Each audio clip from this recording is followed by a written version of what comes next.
right. I'm supposed to technically start this, huh? Hello, welcome to episode 49, the Foam News Collective podcast. I'm your host, Beret, here with a very special announcement. As you may have guessed, a big change going into 2025 is the Foam News Collective will no longer be hosted by your three traditional hosts. I will be replacing them as the full-time host. Very excited to take on this opportunity. KT, Grims, and Vile have just kind of called it quits. They want to focus actually on the regular weekly episodes. That's right, weekly. They're going from bi-weekly to weekly starting in 2025. Big announcements here. And they are really excited about it. And I'm excited to do bi-weekly podcast episodes. Is this what we call a non-hostile hostile takeover, and is this happening before our very eyes? All hail our new overlord Bray. I'm excited for our pay to double. That's pretty good. Wait, we didn't talk about my pay. Oh, that's right. That's right. Later. There are most likely some very confused people right now. Some who just got a little curious, and others who are like, "Oh dear." And I'm obviously lying. Actually, I don't know how obvious that was. It is a lie, though. I'm just here for the day to host this final year-end episode to interview our three hosts. The Foam News Collective podcast, there are no changes. We'll touch on any changes coming in the near future, but no, this will be continuing the same way. And I have to admit, KT, I didn't think about this at first, but this is probably the last things a lot of your listeners or even viewers want to be seeing and listening to right now. I've been posting like daily and will have been posting daily for the past like week leading up to this. Yeah, they don't want I've been more enjoying of those videos. Well, too bad. I've been thoroughly enjoying it. Yeah, deal with it. Deal with it. I haven't been. Oh my gosh. We might do. Last year we did. We did those like pasted together recap videos, but we're doing episode 49, which people will have seen by the time they hear this, is going to be sort of its own recap. So we may or may not, like, it's good to keep the channel active, like just to have things coming out. So I may do those just sort of like copy paste recap videos again, or at least some of them.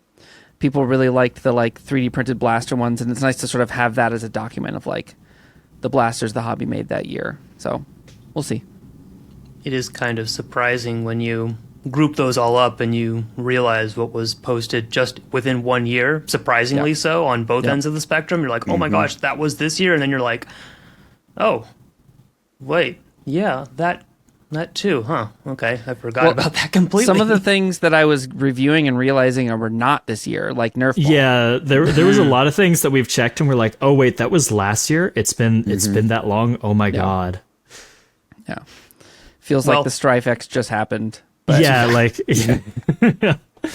time flies when you're having fun. And yes, the whole gang is here. That was my passing over of introductions. KT, Grims, Vile. I don't know if you guys have any introductions you want to do now that you've been thoroughly kind of like shocked to start this episode. I'm already just dealing with the shock of feeling. I feel unprepared because I'm usually the one that does all the prep work for the episodes, and having outsourced that labor has left me somewhat stunned even before the start of recording. So I'm adapting. I'm just here. I'm just enjoying the ride. Yeah, I'm just here. Kind of. I have a soda in my hand. I got a nice blanket and podcasting. I'm good. Surrounded by instruments, nothing big. No, I was actually very excited about this one.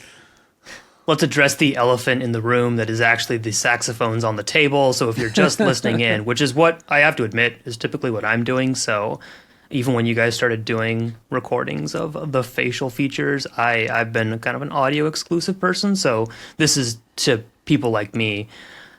Vile, could you describe then what is on your workbench at this time? Have two very, at least well-known amongst some of the older people in the hobby, saxophones that are, people who know the history of a lot of things in the hobby. Two saxophones that are XBZs that fire mega darts and rockets. And yeah, it's a little bit of an older thing. I'm pretty sure you know something about them, Beret. Maybe just a little. I don't know. Maybe I'm not too sure, but yeah, as far as I know, they are they're known amongst those who are into the lore of the hobby. So they've seen battle. That's they have definitely well. seen battle. They look very, very worn and used. It's just from use. Like, that's just from the heat of Athens, Ohio, mostly for the main one. That's just from my hand. It's not like the sun did that. That is just from one man's sweaty hand. The sweaty palms. Mm-hmm. I vaguely remember Ryan saying something similar with his like Centurion Demolisher integration. He's like, oh yeah, in Athens it like heat plus a little bit of scratching equals like yellow plus scratch marks everywhere. Apparently the heat was pretty brutal, so I'd believe it. Well, and I definitely need to say thank you for the goal here is we talked about the museum a bunch last episode, and that project seems to be kicking up steam. I've had a handful of people reach out to me, and we're starting to talk about developing, like coming up with standards for photographing objects and gathering data about them and storing it and making it available online, like we'd hoped. And very, very nascent, but Beret has jumped in and passed these incredible artifacts into that. And the goal is that we're going to document them together at Vials, and then he's going to send one of them to me on the East Coast so that I can bring it. I'm hoping to have one at Maryland Mayhem, so people can experience it there. Yep. Yeah, it just so happened that I think that I was actually doing that or planning to before I heard you talking about it on the episode. You've obviously talked about this for a bit of time, and that was a big plan of yours going into the new year. But it just so happened that I heard that again. I was like, oh, wait, yeah, there you go. That's what I was thinking of doing. Because I've had them in the bottom of a bin, and that's probably one of the worst things that you could do. It's not even like a good display piece. Yeah. Right. So anything more than that is, I'd say, a win. Yeah.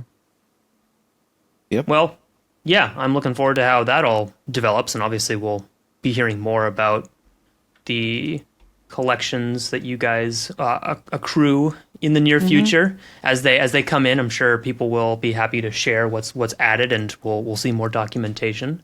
Yeah. But let's I guess before we get too far ahead of ourselves and jump back to this year, your second full year of news, your first full year of the Foam News Collective. But basically, second full year. A lot happened. A lot. It's been another busy year.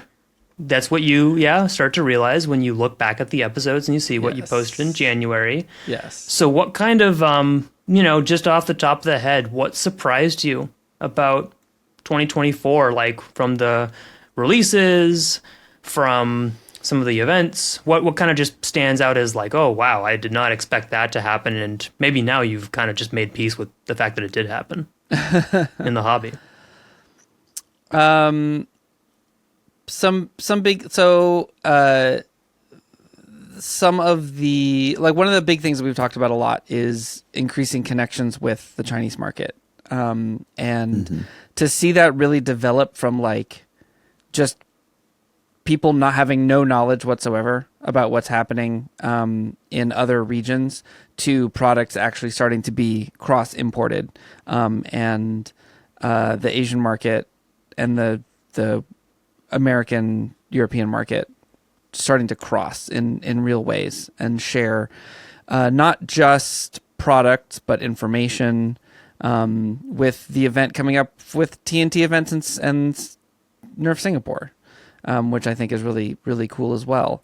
How that kind of started from like almost not a story to like a pretty big movement in the hobby that is expanding beyond just blasters, I think is really cool. And I would not have predicted that or expected that, really. Yeah, I mean, I think it was basically like last year, for example, it was only something we like vaguely were just kind of talking about. Like it came up a couple times, like when we had Perry on the podcast, we're like, it would be lovely to see this happen, but I don't know how far away that is. And then just a year later, we're already seeing much more of that. I mean, heck, we even have someone who does localized like translations for us, and now we're looking Yes. at localizing translations for Spanish, for example. So it's just like it's very crazy how those things can change in a lot sooner or a lot later than you expected them to. And that's one thing, at least when you do the news and you like start looking at the timeline of events for things, and then you look back at something, you notice a lot more often that took a while, or oh god, that was forever ago, or that actually went a lot quicker than I was expecting it to. It's been fun in that kind of way. I think for me, the releases this year have been rather interesting, both in printed blasters and in just from manufacturers, obviously. Because in printed blasters, we've had a pretty massive release this year. It just seems like a lot of creators were just pumping stuff out, one thing after another, and it was just like a lot of interesting things. You got stuff from Moose, you got stuff from like new variants of the Griffin, basically the stuff from Lidl was coming out. Stringers like crazy. It felt like there was it felt like there were two new stringers every episode. Yeah, we had a bunch of stuff. Like really, it was just, there was a ton of things, and then from sort of name brand things, X-Shot really kind of jumped in head first. Obviously, I would say with their skins, and especially on the Pro line, that was a pretty big one. And then I'm always going to bring it up, but the absolute distaste for the N series, because it's one thing to not like a dart or whatever, because people memed on like Hyper when it came out, it was banned before it was really even kind of out there just because of the size of it. But then the sheer disgust that people have to go out of their way and just talk against anybody who creates content around it is, I think, the most surprising thing to me, because it's on a whole nother level that I haven't seen before. And I think that one was probably the most surprising, because it's like, okay, whatever, you don't like it. Yeah, well, I mean, you haven't liked anything that Nerf has been putting out for the past 3 years. I don't know why this is any different, but they just had such a hatred for it. I think that was the biggest surprise to me, was just the level of disgust. Yeah, there was a lot of that. One thing that surprised me on like a more positive note, I suppose, aside from like, we had the popular releases of like the Nexus and Aeon Pro X, or the new X-Shot flywheeler, but the one that really surprised me was Buzzbee with their basically skewer equivalent. Like that was not at all on my 2024. This is coming out. This is going to be a thing. Like, well, and to hear from Taffy that there's like more of that, more collaborations like that coming, was like, that was huge. And for it to be Buzzbee of all companies too, right? Was really wild. Siren was also an interesting one. No. People will have their opinions on that one, but finding out Band Blasters was directly like, working on that, and to actually get to hear their opinion on that was quite fascinating. I never would have seen that from a mile away. Was not expecting an actual bolt action sniper from Worker as a release. Yeah, it's been a fascinating year with releases just all across the board. Like, really, we got rainbow colored tactical gear that I'm very happy with. We got an Ace of Spades, so I'm a happy nerfer. I got my Nerf Ace of Spades. I got my SCRD gear. Things are good. Things are good.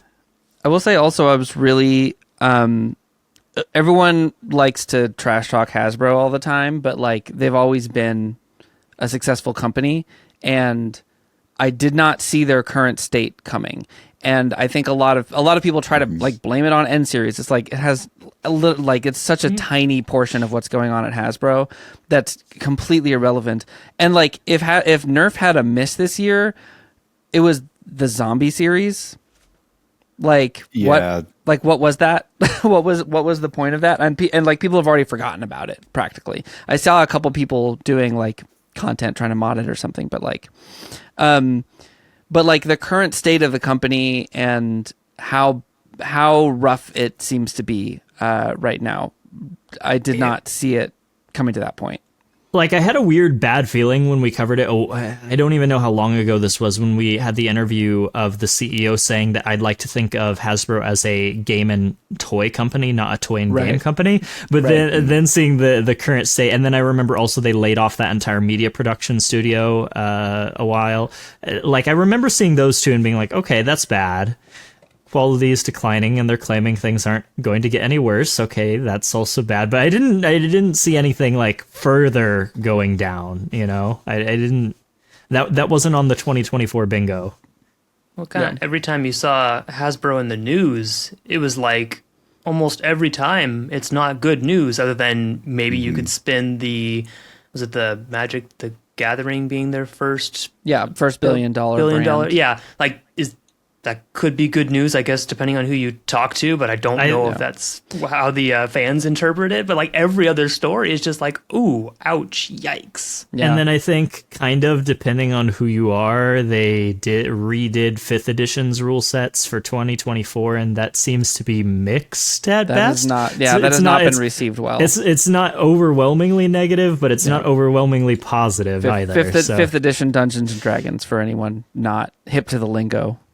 Yeah, I'm very tied to my 2014 5th edition's Dungeons and Dragons. Like I've had to have a couple conversations with my DMs. It's like, do we want to work in backwards compatibility with some of these new rules into the old editions, or do we just want to say, nah, pretend it doesn't exist? Or other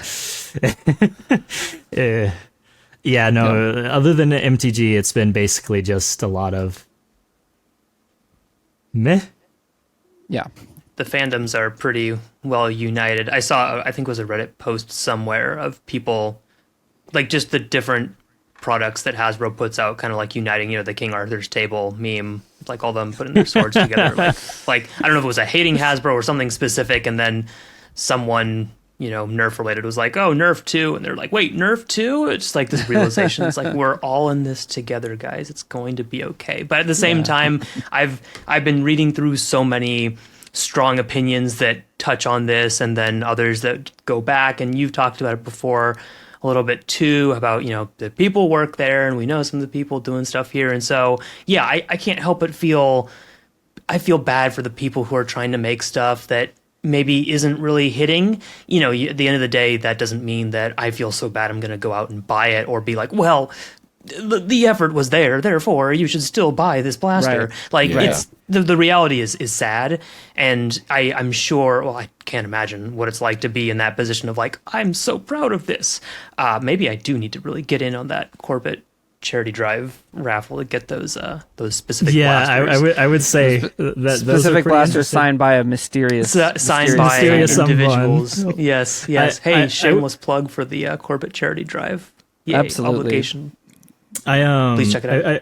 I feel like as well there are certain individuals like maybe win the Corbett auction and find out, but like certain individuals who have designed some stuff at Hasbro that I feel like, given like a couple years ago, had they been there, maybe they could have actually had some cooler stuff under their belt, under their name, like more than they had some more freedom. I never worked for Hasbro, so I couldn't have told you if it was like more restrictive or less restrictive then, but it feels like these people are giving their best, and it is in a time where people are not going to appreciate it as much, and that is just unfortunate. But that's true, and it's also worth remembering our that obligation to buy those products, like Beret said. Well, and we just talked to Band Blasters, and he's very proud of the work that he did on the internals. Mm-hmm. And he was like, I didn't work on the shells though. I did not work on the shells. And like a company the size of NSI, we talked a bunch about comparative sizes. Like, think about how many more layers of designers and review they go through at Hasbro. So it's like, very different experience. Yep. And the marketing, right? Because that's a whole different facet. Because that was going to be one of my biggest things, to be like, oh, I'd love to hear this about Siren. Oh, well, yeah. How would you expect someone whose expertise and work went into the like area that their expertise and it's actually meant for? Right. So it's very complicated. I know anytime, as you already said too, for when you talk about, well, look at it like this. Hasbro shill. How dare you try to infiltrate this hobby? Begone, demon. Like, I've seen some interesting takes like that. I saw something recently. By the time this goes up, I'm sure the episode will be out. Someone said Hasbro needs to be hated on more. And I was like, whoa. Hang on a second. We do that just fine already. Yeah. I think there's plenty out there. Like what videos come out where you're like, oh boy, it's a Hasbro review, and you're like not going to expect to hear Hasbro bad, or Hasbro's got to work up from this like negative position already. Like, pump the brakes. People are allowed to just make observations and have it be interpreted that like in a positive light or a negative light, but some people really are out for blood, and I hope that can maybe not completely go away, because it's hard to completely change that going forward, but at least be given a different light. You explain a little bit more, and then maybe people will think a little bit before they're just like, yeah, well, okay. Because again, the best thing, you can do is if you don't like this, then, don't engage with their Instagram account. What they just posted might not be for you. You don't have to tell them that this is not like good or Dart Zone better, guys. Don't buy it. Like, it's quite simple, actually. Vote with That's your how you dollars. take their power away. Yeah, vote with your dollars, and any interaction is giving them traction more than whether it's good or bad. It doesn't matter. Yeah. And in my case, I didn't just get to see the like comments and messages about this stuff. Back when I used to attend local wars, I don't quite for various reasons anymore. But when I did, anytime I'd walk over, I'd get a little bit of like a joke cracked across the field. Why did you cover this Nerf thing? Why are you still covering the bad brand anymore? Just buy a Nexus Pro X or something, or lol has bad, and like just nonstop harping on how bad Hasbro is, or like, why didn't you buy a Tryon? Literally the episode after we covered that Game Face is effectively defunct, and it's just like, right? Did you watch the episode? That's why they're asking. You gotta go get it now before it goes up. Yeah, I guess. But I got an earful of that almost any time I went somewhere. It's like, you're secretly a Hasbro shill, aren't you? And I was just like, We're all plants. I just cover the news, man. Yeah. I just say what happened that week. Well, meanwhile, we have a lot of young commenters who say things like why are you covering all this non-Nerf stuff? Right. Or like, I mean, the view things don't tell lies. Like, the name brand section of the show is consistently the most viewed. Yeah. And people drop off after that.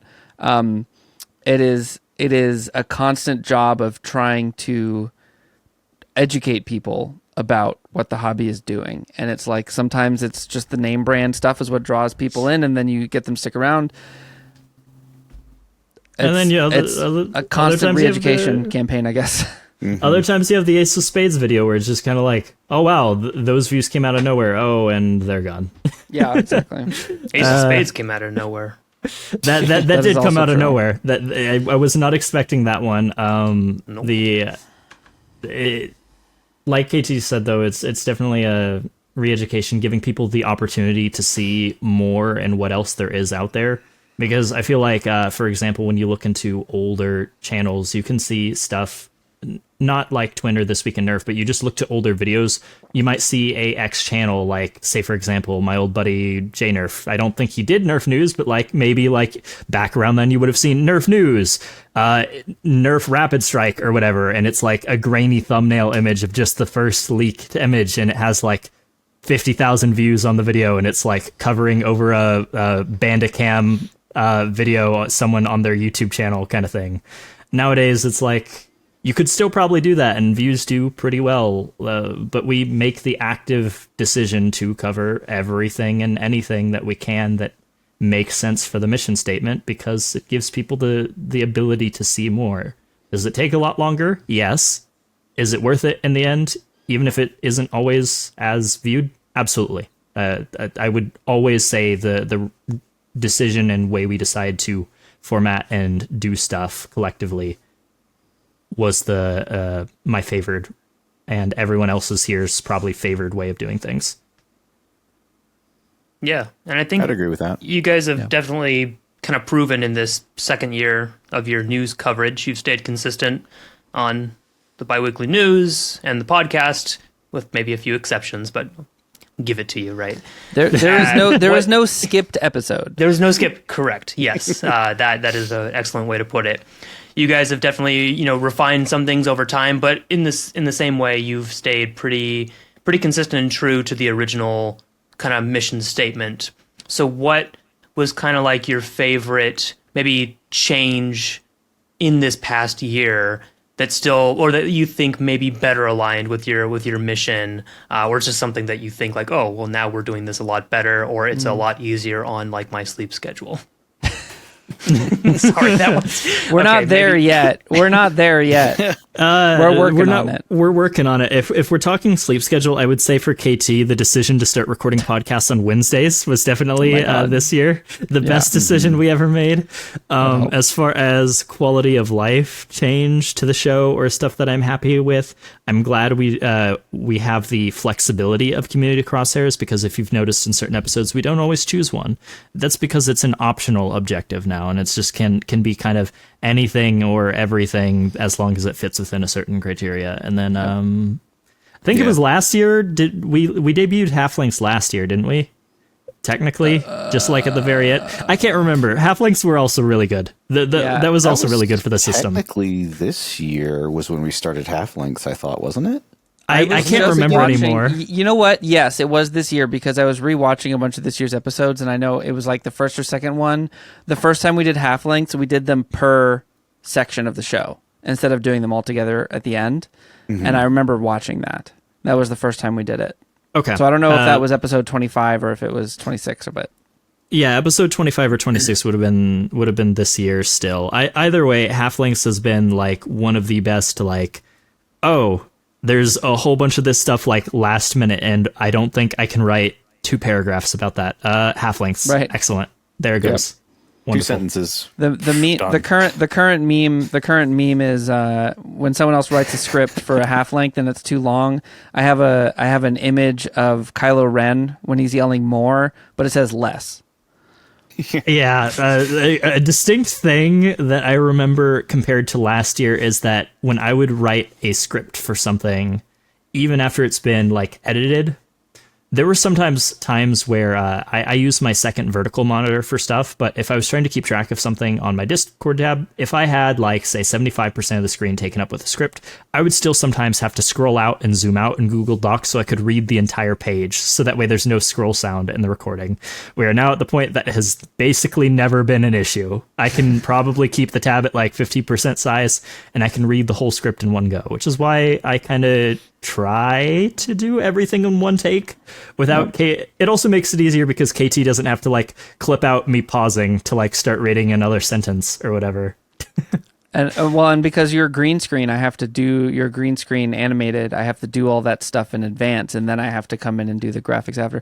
Now it's funny because I feel like we made a lot of big changes to the format of the show at the beginning of the year that have paid off in really big ways, but from there, I think those things allowed us to make a lot of smaller changes to our process that have made the process of making the show a lot smoother. Rearranging the Discord was massive, and Gribbs did a lot of work on that. The way that we gather information, it's weird because it looks like it's more complicated because the categories that we have people put things in don't match the categories that we use in the show, but like there's a good reason for that. And the way that we gather information now and the degree to which we can find, there's still like, we missed a story, episode 48, that we didn't realize until I got a DM from someone, which we're going to cover in episode 40. I don't know why I'm being vague about who it is. It was Survival Fest, announced their location and date. And because it was in an existing thread, we missed it. So we're covering it in 49, but like, generally speaking, we've been able to be really consistent about catching everything and knowing when it is. For Vile, for example, who maintains the spreadsheet typically of what's coming that week, I'm sure it's probably paid off quite well for like figuring out, what the hell massive. Is going on this week. It makes such a huge difference. Yep. There's a lot to go through, and it does.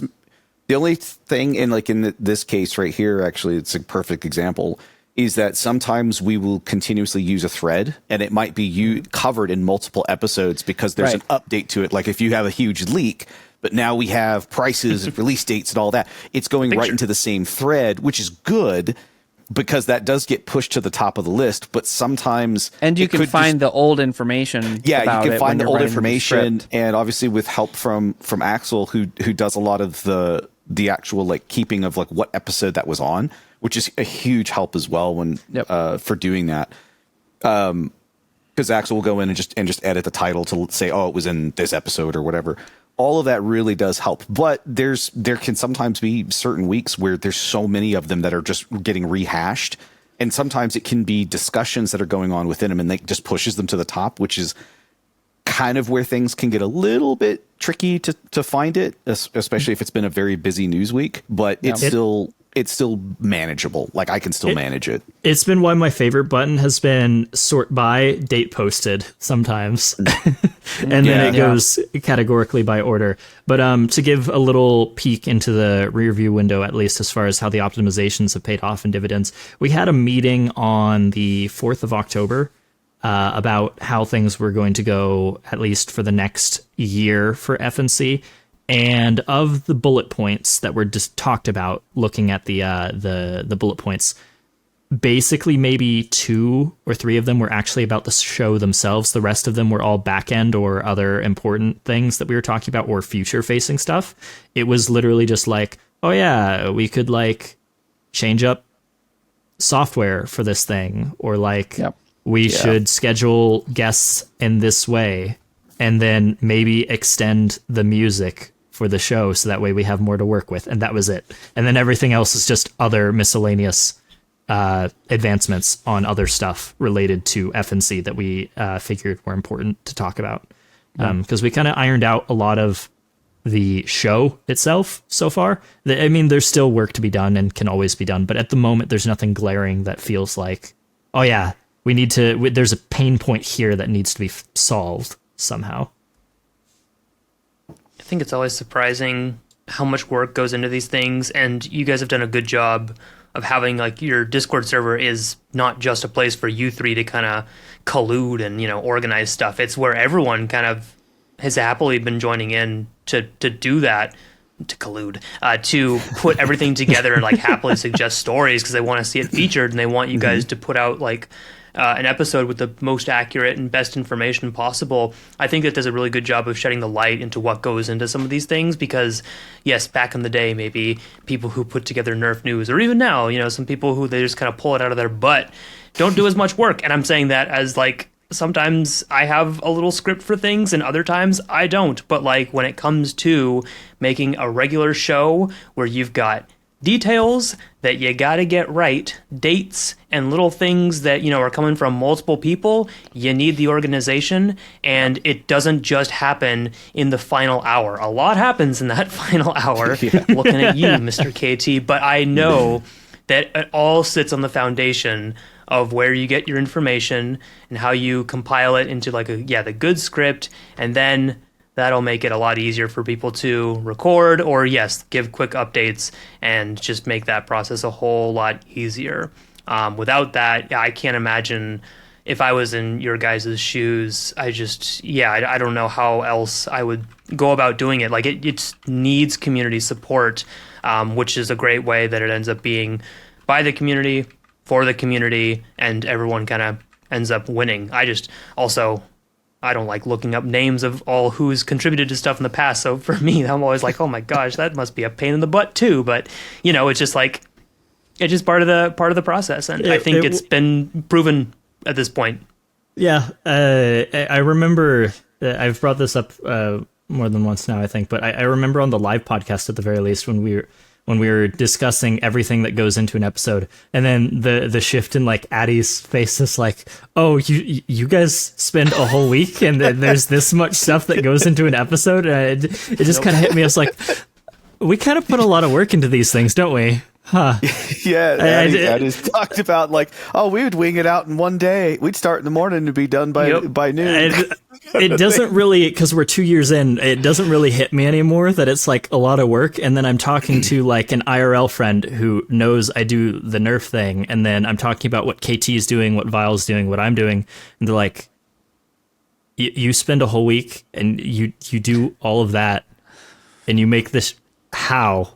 And I'm just like, what do you mean how? It's like we do it this, and this. And then they're just like, the stun lock look on their face. And I'm just like, oh yeah. I mean, to be fair, we can and we have cranked out a full episode in about 2 days. 2 days, yeah. I think we have done that before. That does happen every now and then. And when I say that, it's like Vile does the spreadsheet early, and we start talking about details, but we're not really like writing scripts or recording anything. And then we kind of like started on Wednesday, and then we're like finishing some things up on Friday morning.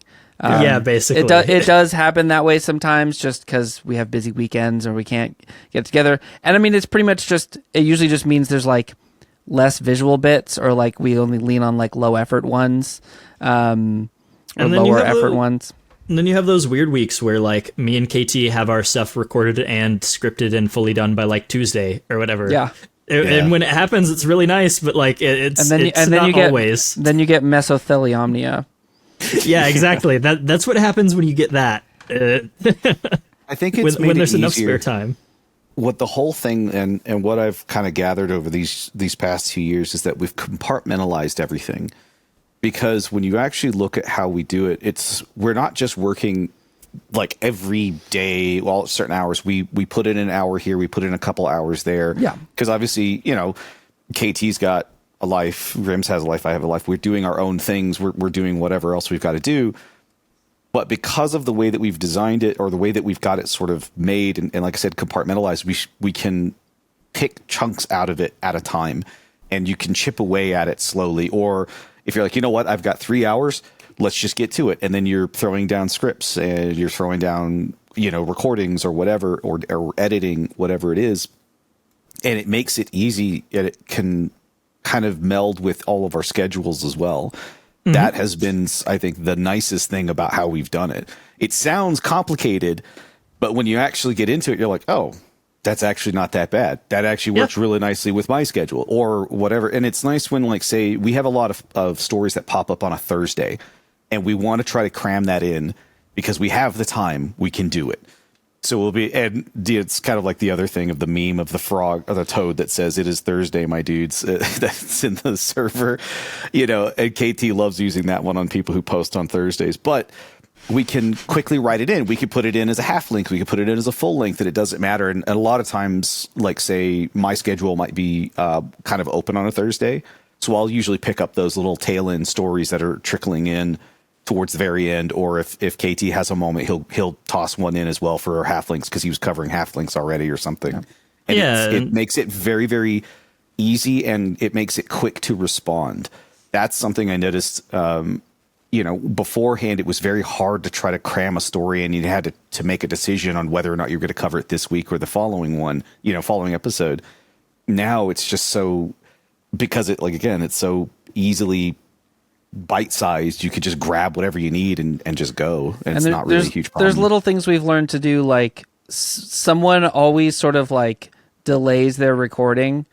Like one of us always does, and it's always a different person, and that allows us to have someone who doesn't have to like set up to record a second time because some stuff gets thrown at us, and it's like, okay, who hasn't recorded yet, or who already has to go back for second takes? Yep. You do the thing we missed. Smart. And in our case as well, we also have different sleep schedules. Me and Vile are a bit weird night owls, and KT's a bit more of the normal day. So sometimes I'm a bit more of a 13-year-old who I have to convince to get up and catch the bus at 7:20 in the morning. Whereas in my case, it can be as simple as, it's Tuesday night. I've done these scripts. KT needs to go to bed, so I'm going to take care of everything else I need to take care of throughout the night. And then around an hour before he wakes up, I can finish work on all these other scripts. That means after he's done dealing with his kids, he can then look at the scripts, and then I can immediately get to recording. Then I go to bed. or whatever, or something like that. And then he does the rest of his day doing his scripts and everything else. Or, for example, it can be like, it's Wednesday night. I've gotten a good start on the thumbnails, but like, KT's not going to be up to review them. I can get a bunch of templates and stuff done, and then I'll present them to him in the morning, and then I can export all of the stuff done a day technically in advance before release, and then pass out, and then wake up, and then do tags as soon as I wake up a couple hours before episode release, type of thing. Timing works out very weird, but it works out just fine. With we make the time zones work to our advantage, not disadvantage. Yeah. Agreed. That's good. I recall when Addie and Michelle talked about their process, I was also like, oh, that sounds fun. But I can tell you from before those years when Mr. Jangular was doing This Week in Nerf, my one fun experience is that those who may not have seen that time, I was on one of those episodes. I may have been his first guest. His first and only like guest in studio. That's right, I was actually there. And it was funny to learn that where he recorded at the time was on like his knees or it was sitting down. It was not standing up. It was not sitting in a chair. And I was like, that's not what I expected. So that kind of blew my mind to start with. But he's also like, here's the screen where we're going to be reading off of.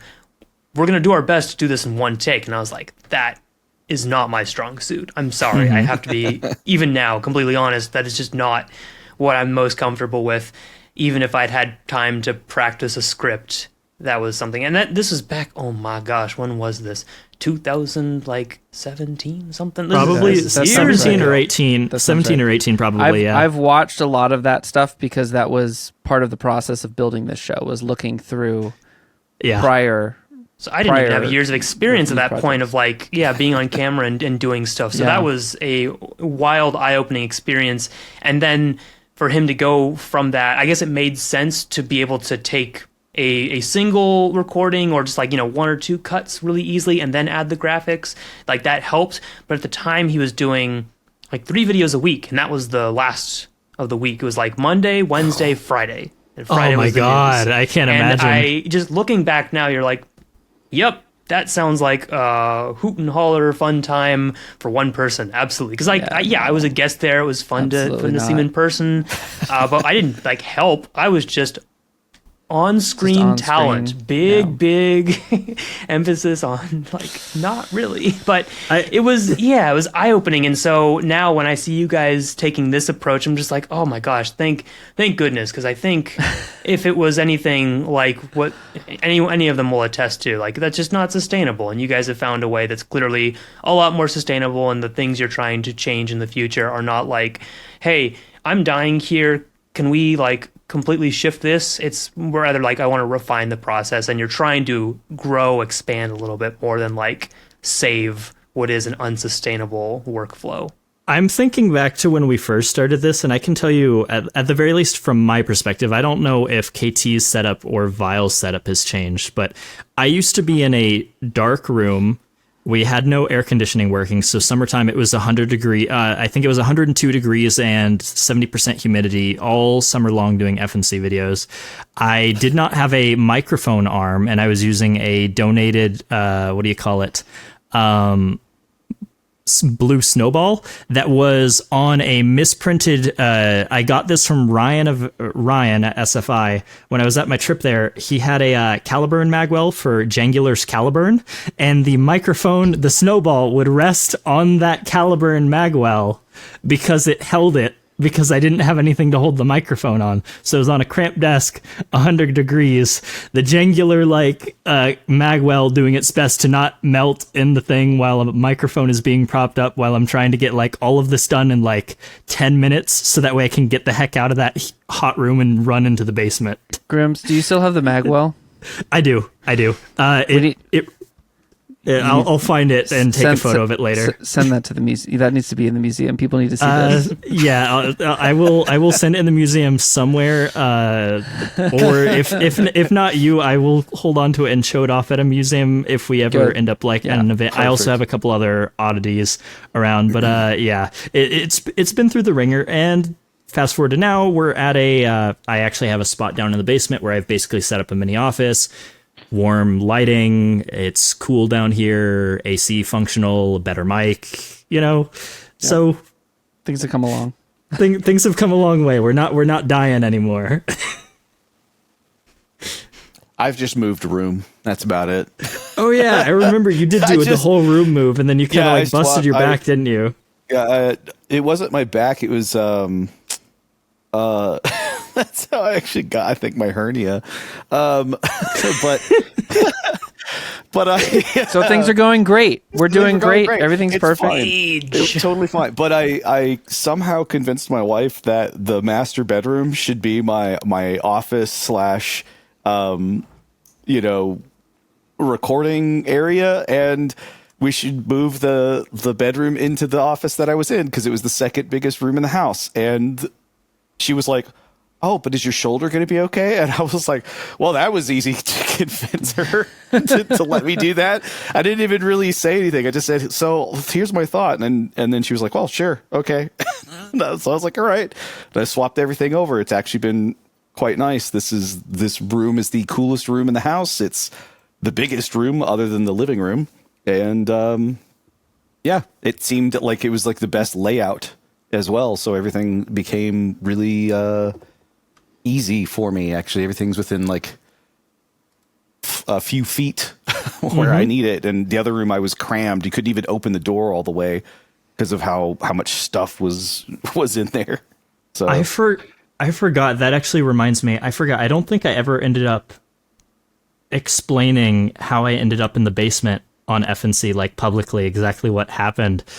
So for anyone who doesn't know why I was gone for the first couple episodes of the new year and why I'm in the basement now, not in my hot room, in the middle of winter, I had just finished recording something, and then I see a zap, and I see a bolt of electricity arc out of one of my electrical outlets towards my leg from an adjacent outlet, and then my lights start surging around. I go down, shut off the circuit breaker, and find out that an entire electrical outlet has melted in my room. My PC killed itself, and the electrical still to this day no longer functions in my room. But I moved downstairs, we have a better computer, and everything is much nicer now. But the reason I was gone for the first 2-3 episodes is Grimm's almost got turned into a toaster. It was an adventure. yeah. Yeah, there may have been a fried PNG somewhere in there. That's what happened to the old Grimm's PNG. Yeah, it's toast. It got fried. So they did get part of you. Recovering the picture frame was difficult, but we painted over all the charring. Well, on that harrowing note, you guys have a Ko-Fi. Yes. And this is a bad. Oh no. You have a Ko-Fi. The question. Oh man. It almost works. All right. You guys got some questions I'm going to ask you. I'm not happy about this. Iron Gopher. It sounds like from your charred background, recovered those poor carpet and drapes. Does the carpet match the drapes? Gopher, what is the question? Why are we doing this? This is a Nerf podcast. I don't know how you want to answer that, but go nuts. The answer is no. I'm just going to say it. There. So to answer the if we're talking like the non like Gopher's intended meaning, and we're talking actual yes and no kind of, and to the other one also yes and no kind of, and I'm just gonna leave it at that. Excellent. No on both fronts. Yeah, there you go. Yeah, basically no on both fronts. No on both fronts. Yeah, and in the literal sense, you can see that my curtains are pieces of scrap fabric, thumbtacked over these windows, and the carpet is something I got off a free pile and cleaned, and I haven't had drapes in a long time, so cool. Moving on. Axel Sorax has a question. Which news episode are you most proud of in terms of gags, scripts, guests, content, etc.? That is too. I just realized that's a lot of partial questions right there. No, it's fine. It's here all day. It's just which one are we most proud of? No, you got to choose one of each. And all three of you have to choose a different one. We can't have any repeats. No. So Great. that's 3, 6, 9, 12. Yeah, etc. Oh no, we got more categories. Well, here's the real question within this year, I guess. Most proud of episode. Most proud of. Most Whoever has proud a of. proud episode the moment. easy answer would have been mesotheliomnia, but that was last year. Technically last year, yeah. Most proud of episode. I guess. Oh no! Can I do mine real quick? Yeah, you do yours. The one with Master Chief. Yeah. Yeah, that was a fun bit. In terms of bits, at least, that one was really fun to do. Still use that on my streams too. Yes, Yeah. people who hang out in Val's stream know that every time I show up, I redeem the Sound alert of Master flies in my Chief. house plants quote from the Master Chief voice. So that's an example of an episode where I was like, I looked at the clock and I looked at what day it was, and I was like, okay, I have time to learn how to use some voice synthesizer software, and I like downloaded something on Steam and installed it and learned.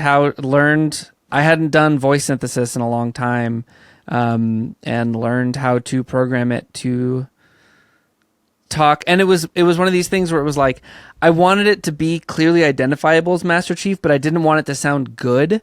So I had to like override I had to like intentionally make certain bad choices to get it to sound the way I wanted it to. Like it needed to sound like a bad robot Master Chief, not like an actual Master Chief. So I'm pretty proud of how that came out overall.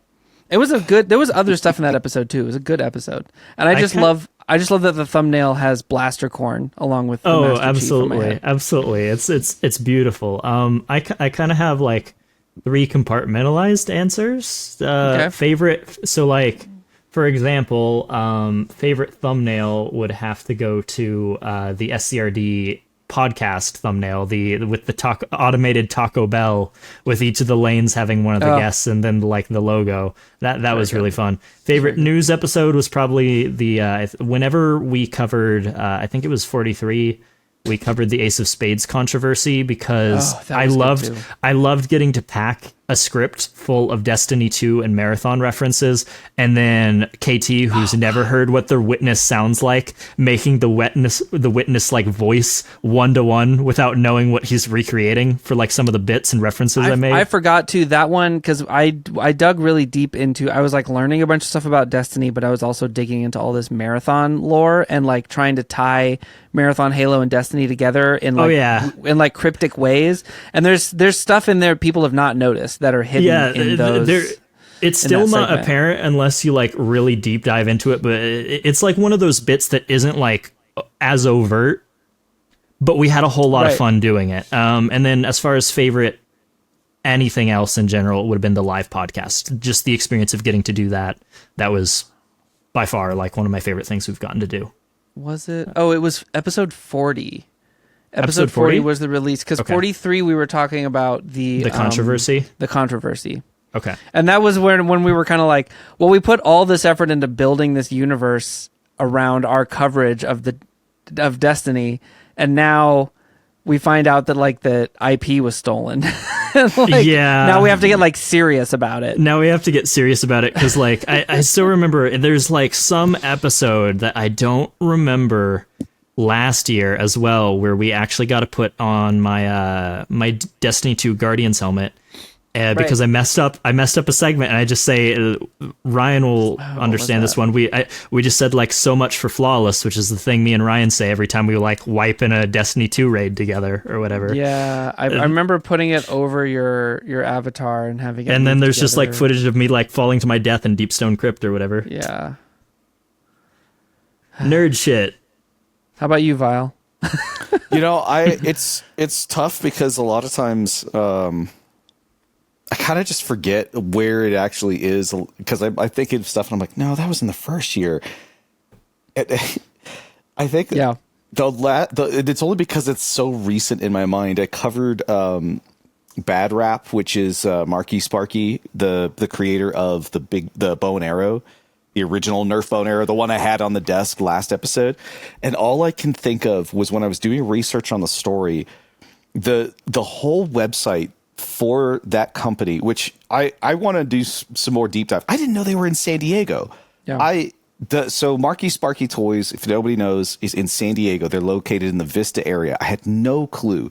The owner of that company created the original bow and arrow, and his son is now creating a new thing. We covered it in the last episode, and it was the javelin. When I was looking through, everything's a joke. They have like everybody who works there, and it's all just memes and stuff, basically, on how they run it. Sounds like a really fun thing, right? And then I go to the one for the Bad Rap for the javelin, and it's in the description. It says literally, it was like fib fob was what they call it for how to use it, and it's fib stands for finger its butt, and then and I'm not kidding. Yeah. And it's like finger its butt and like I think it was like flow or like fling in the air or something. Like it was something about like throwing it in the air kind of a thing, or flinging it in the air. Yeah. But anyways, I remember thinking like, I can't believe this is a legitimate website and they're telling you to finger its butt as its literal instructions, because it was like, I can't say this on the news. I legitimately can't say. So I had to say like finger the back, like put your fingers on the back plate. I had to like PG it a little bit because I was like, oh man, I have to make a call on this one. Speaking of like so much for Flawless, that reminds me, we literally just got a comment on our last news episode. It's like, man, someone said, gosh darn it, I really wish this was like more clean because I had put it in the back of my Nerf arena as footage to play in the background or whatever. This episode is certainly not going on any televisions. I'm going to blame Gopher for this. Yeah, Gopher started it. Always blame Gopher's fault. Gopher's fault.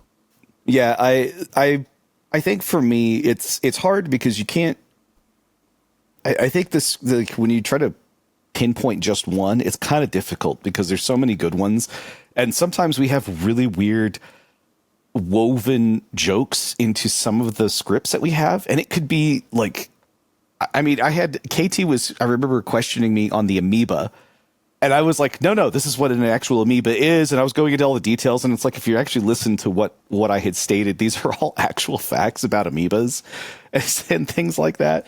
And like, there's fun stuff that you do with all of it. It's kind of hard to pick a favorite out of it because where we get the chance, we put a lot of effort into our script and how much we can kind of sneak in there as like little, if there's little an idea, or jabs or whatever. we will go to extensive lengths if we have the time and motivation to put it in there. Oh yeah. Yeah. Which I think is a good sign that we're favorite. still doing well with enjoying doing it. Yeah. Yep. Yeah, it's So a you're tough one saying beyond that though.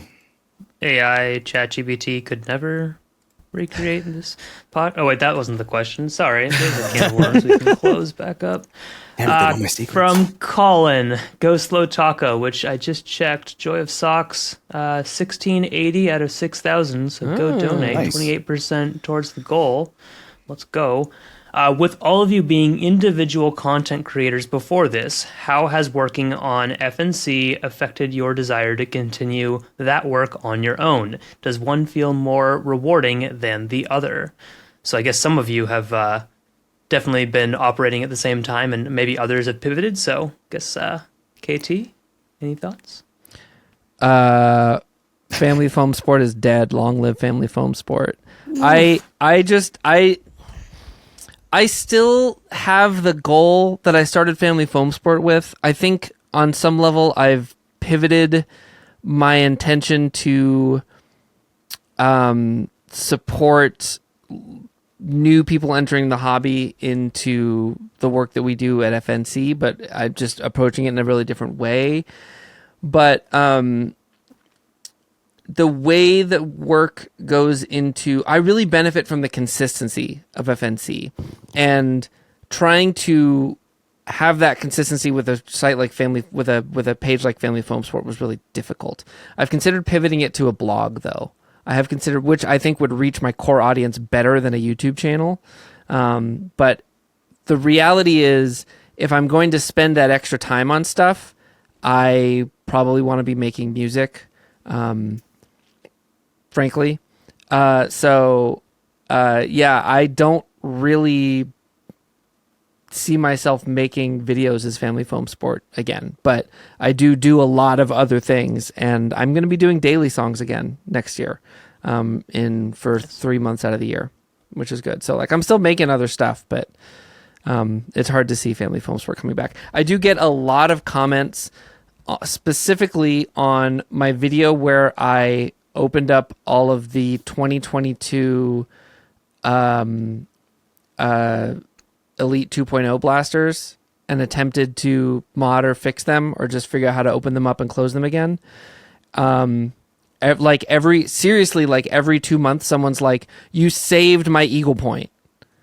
Like, so great, which is awesome. Like I've always thought that it was really important. Like Xavier does all those videos like that, and Vile has breakdowns of specific blasters in his mods and stuff. And I feel like that content is really valuable for people. And so knowing that I've contributed to that in some small way is really nice. And then I also every month or two I get the comment of my videos on the God, what was that thing even called? The Fortnite. There was like the 2 pistol pack. And one of them just looks like a 1911. Yeah, the 1911 and the flintlock, like the hammer. And I remember doing an intentionally sort of like little overwrought, like this is dangerous and bad video on it.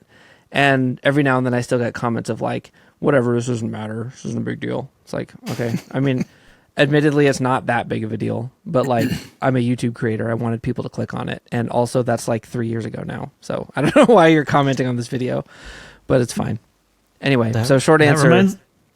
No. That reminds me when we put the Fortnite ARs twice on the thumbnails, that really boosted the views. Mm-hmm. My answer would be, as far as content,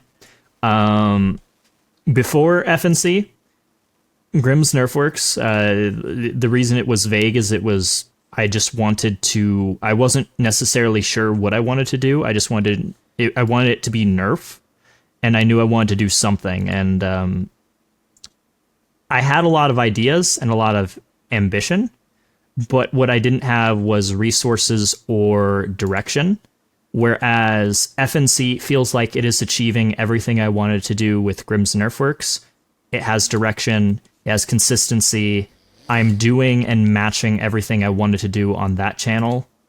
And so I feel like young me, when he first entered the hobby, if you told him, like, fast forward to now, you're going to be doing all this and working with this many amazing people and doing that, I feel like I'd say I'm pretty satisfied with that. Does that mean Grimm's Nerfworks is dead, long live? No. I eventually want to figure out what I want to do with it, and then maybe I'll post there every now and again when I feel like it, or maybe I'll just make a thumbnail for Vile whenever he does videos once in a blue moon. I do other things. I just keep everything very segmented and separate from each other. So that isn't to say I'm not doing stuff outside of FNC. It's just, it's not Nerf related, and I'll leave it at that. Yeah, for me, I'm still doing my streams. Obviously, those never really changed because those are a weekend thing. It's sort of I always just picked Fridays and Saturdays, mostly because it was around my work schedule when I kind of first started doing it. And I still really enjoy doing it. And all I do is I just mod stuff on stream. It's kind of chaotic. There's no requirement for me to finish anything. For the YouTube stuff, obviously I did the Infinite mod video mostly just as I watched Wallcom's video when he was his stream when he was trying to mod it, and he got mad and he said it's unmoddable, and I was like, oh, I'm gonna take that as a challenge, and I'd basically put out it's kind of a goofy mod video, but it was just saying like it's fine, it's really easy to mod, like here's what you got to do. That's kind of what it was for. But I actually Nothing have a in the mod. hobby is unmoddable. Yeah, it's weird. But I think when I first started it, I was trying different things on, and then I realized, no, you know what? Mods are really the things that I like to do. I just like to modify things. I like to cut them up. I like to make something, do goofy things. I like them to be, weird stuff. I've been really having a lot of fun with resto mods, with old vintage blasters, because I think that's kind of fun. I need those bow arms that you're making. That bow and arrow is so cool. I can get you the files for it. You could print some of your own, actually, if you want. So I plan to put them up so that way somebody else could use them. But yeah, because I design my own stuff as well, so it's like, why not? But I'm doing a mod video right now for my quad Mega Fate. It's the 4-shot Mega AR shoved into the Fate. Yeah, KT and Iron Gopher have been bugging me. That's a joke that's been running longer than Beret in the trivia. That has been going on longer than. I think it exists longer than FNC, potentially. Look at taking a sip of water there after saying that. But yeah, no, like I'm in the process of recording it. I've already got some of it recorded. I'm just having to put it down just because I have to put it down for actually doing the news and stuff like that, or just IRL stuff just kind of getting in the way. But I think I was trying on the whole algorithm thing for a while there of like, oh no, I should put out a video every week, or I should do whatever. And we have the news, and that's every other week. And like, that's already really good. I don't mind trying to do it in between. Getting the KT's fiddling with his camera. It finally focused again. It finally focused again. It's been that way because we touched hands. Yeah, exactly. But yeah, like I'm just trying to get that, and it's more of a. I realized I should stop trying to chase the algorithm and just do it when I feel like doing it. Yep. If there's a mod that I want to show off to people, that's when I'll actually put it up on that platform. But everything else is primarily the streaming or the news or whatever stuff I'm showing off that I'm working on like Instagram or whatever. So that's sort of the thing. It's like the news hasn't really changed it. It more than anything just made me realize like I don't have to chase the algorithm. I don't have to chase that whole thing, because it's just it starts to feel like a chore and it's not really fun. I would rather put it out there, and I really want to get more modding videos out there because I feel that the YouTube space has kind of fallen off for mod videos. Obviously, there's a lot in mod videos for anything. They can be redone. It doesn't have to be a GoPro strapped to your chest from 10 years ago that the lights looked like they were all turned off and stuff. No, I think it does actually. Respect the lore. Respect the lore. But I mean, like, sometimes there's newer mods for those same blasters. There's newer things out there. It's like we can cover some of that, right? Like we're doing Canadian penny mods now. Canadian penny. Mm-hmm. Buffalo nickels. Rare. And I know Vile wouldn't at the very least tout some of this stuff off himself, but outside of like chasing the YouTube algorithm as well, I do think Vile has truly found his core audience, and his core audience knows where to find him, and they are out there and they are supportive. He has a very supportive stream community, and for example, despite what you might look at as like, oh, there's this many viewers at the time, probably not much. The chat is always active. Everyone's always being lively. Everyone's having a good time. The amount of good they do for charity and manage to do for their size. And believe it or not, Vile is top 1% of Twitch. You might not think it at his channel size, but humble brag. Statistically, he is in the top 1% of Twitch streamers for interaction and like average like viewership and like concurrent viewership and all that other stuff. He gets an average of about 20 viewers, which you might not think is a huge deal, but on Twitch that kind of so is hard to get to 20 viewers. It is so hard. It is so hard. Vile does really good work. He's very good at what he does he's very good at what he does. He knows what he's doing with all that stuff. He has a good time doing it, and it's something not a lot of people are doing, and he at the same time does a lot of good with the charities and everything else, and there's not much more you can ask for that. To hell with chasing the YouTube algorithm. He's found his community, and his community's good. I found a lot of really awesome people on that platform, and I honestly cannot. I don't find myself anywhere else. I don't think I'll find a similar community, because I find so many other people that aren't nerfers there, obviously, like, but they're artists, they're creators, they're crafters, they're cosplayers, they're whatever. And I found all these people, and I started introducing Nerf to a lot of them.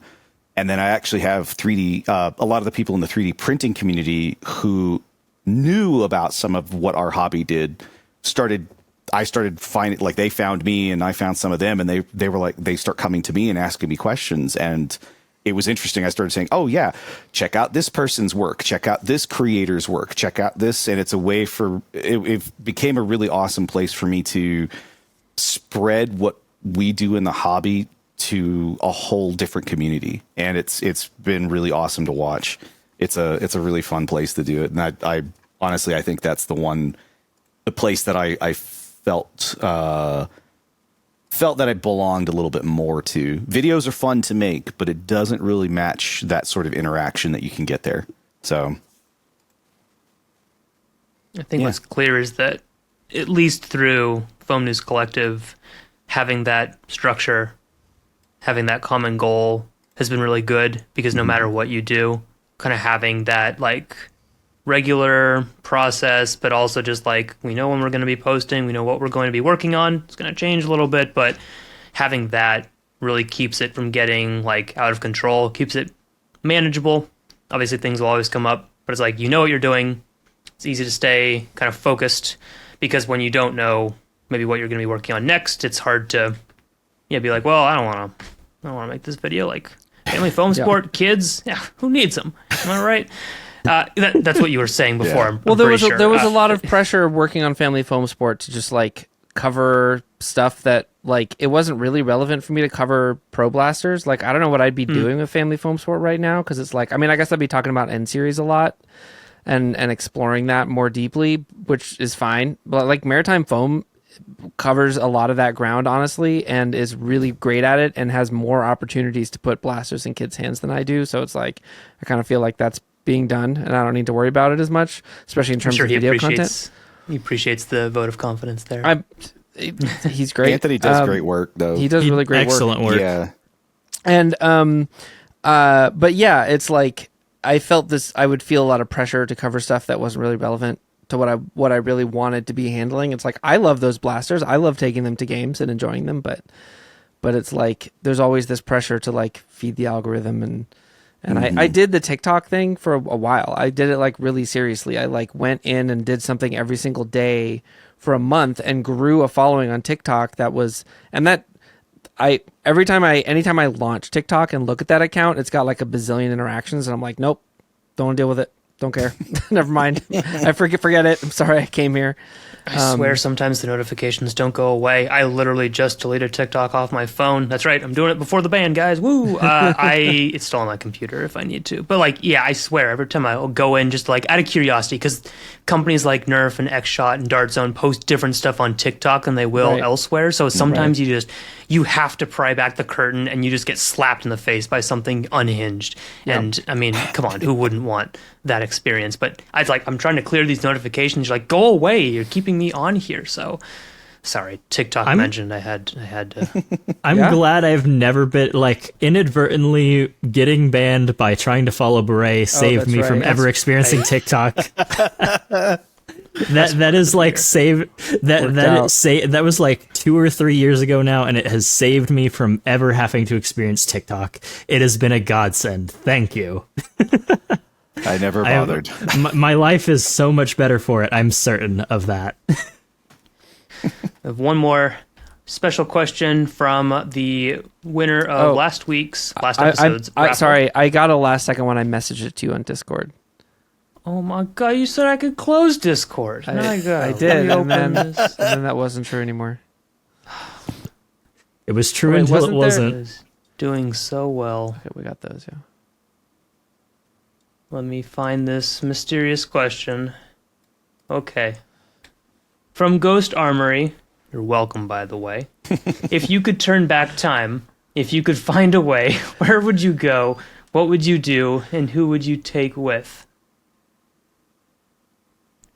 Was that a song at first? Yes. I'm not crazy. Okay. I was like, we're about to bust out into song, but it ended with an actual question. I'm trying to remember. Oh, yeah. It's Cher, but I can't remember if that's... Is this a legitimate question? Am I being bamboozled again? I mean... Did you make this up? A lot of people pay to... Okay. just to mess harass with our someone. guests. It was written for share. I couldn't remember if it was one of those songs that was like a standard or a cover or something. But no, that makes sense. I don't know how you want to answer this though. Go nuts. I would turn back time to June 20th, 1989, when the song "If I Could Turn Back Time" was released, and I would take Diane Warren with me because she wrote it, and be like, "What do you think you're doing here? You know that we're gonna get weird questions asked of us about this in too many years, 35 years." Almost 36 years. I'm thinking about when my birthday is and how old I'm going to be. Anyway, I don't know, a time I want to return to if we want to take the question seriously. No, I don't know. Like, maybe like a year before the election. No, I don't want to get into that.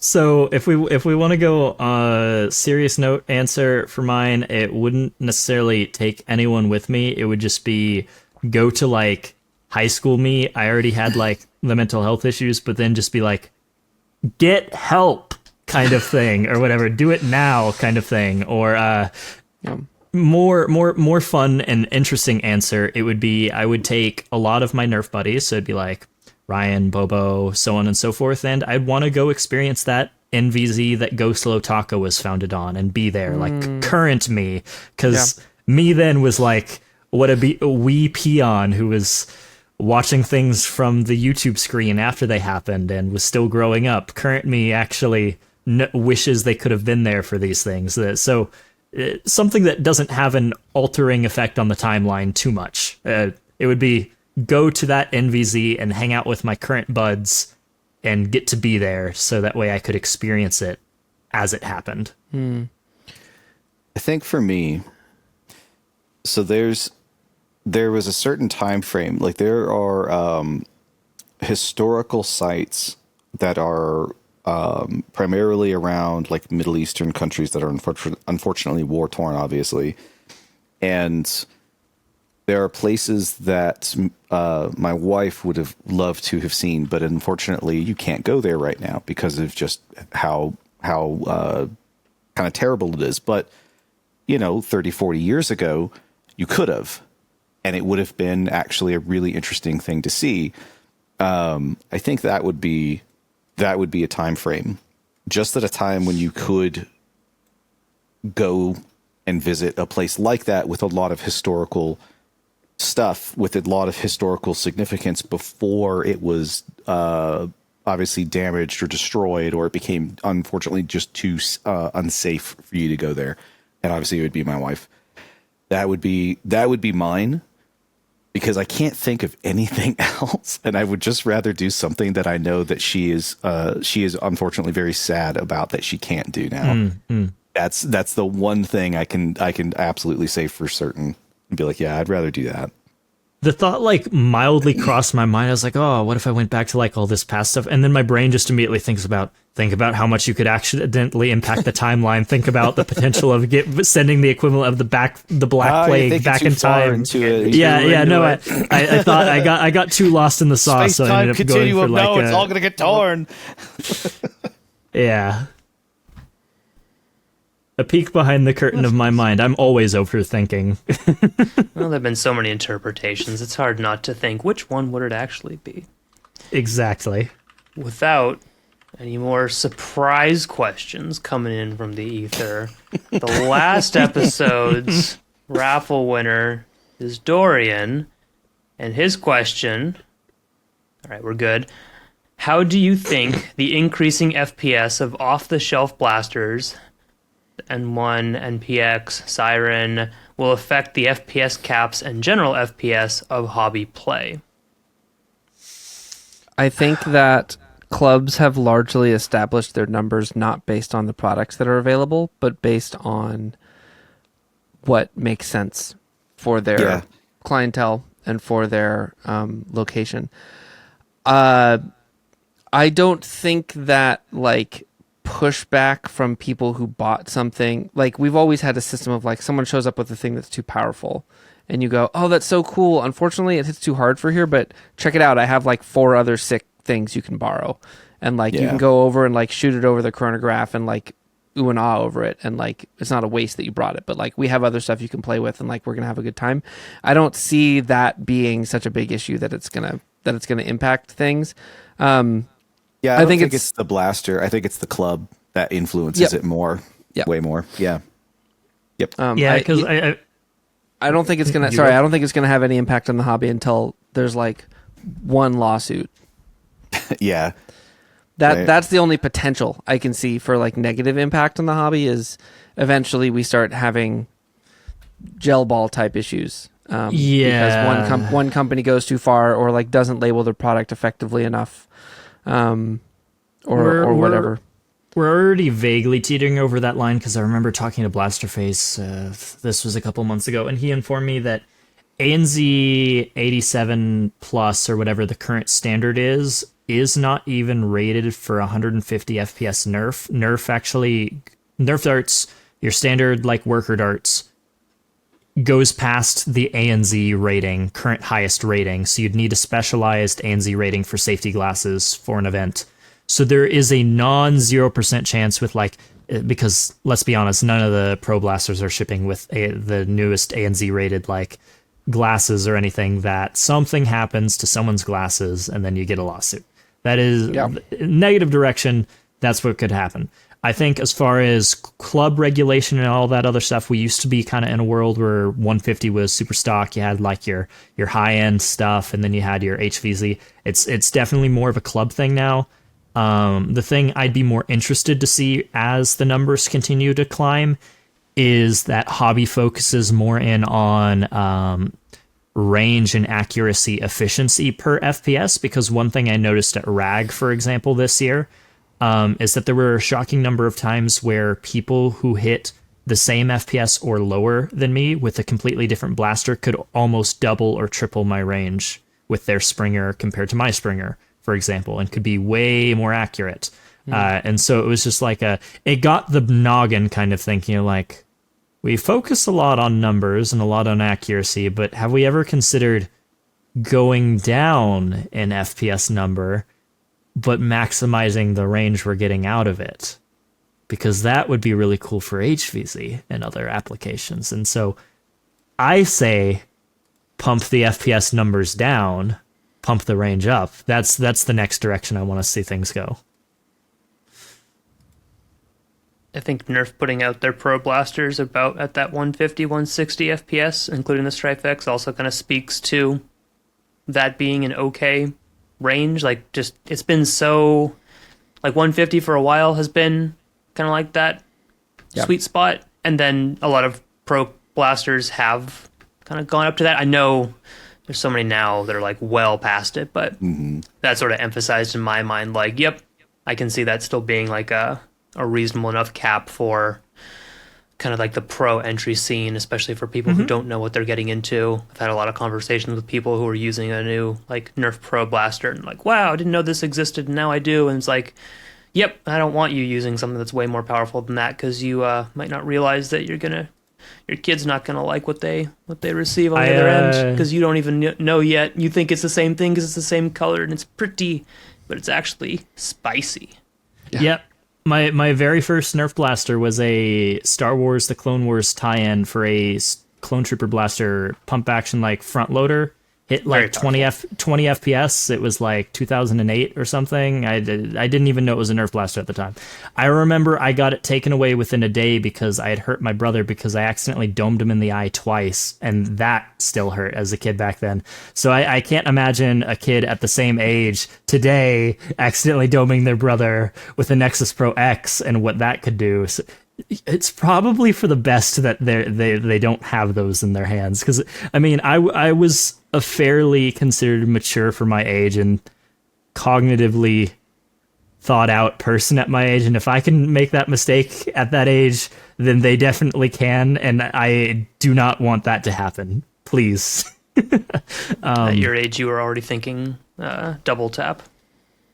One's not enough. It's like that Bugs Bunny meme with the cowboy and the revolver, but it was like if you accidentally hit him one more time in the eye, that thing's getting thrown away. And the one time Nerf dart was actually accurate and hit exactly where I did not want it to hit.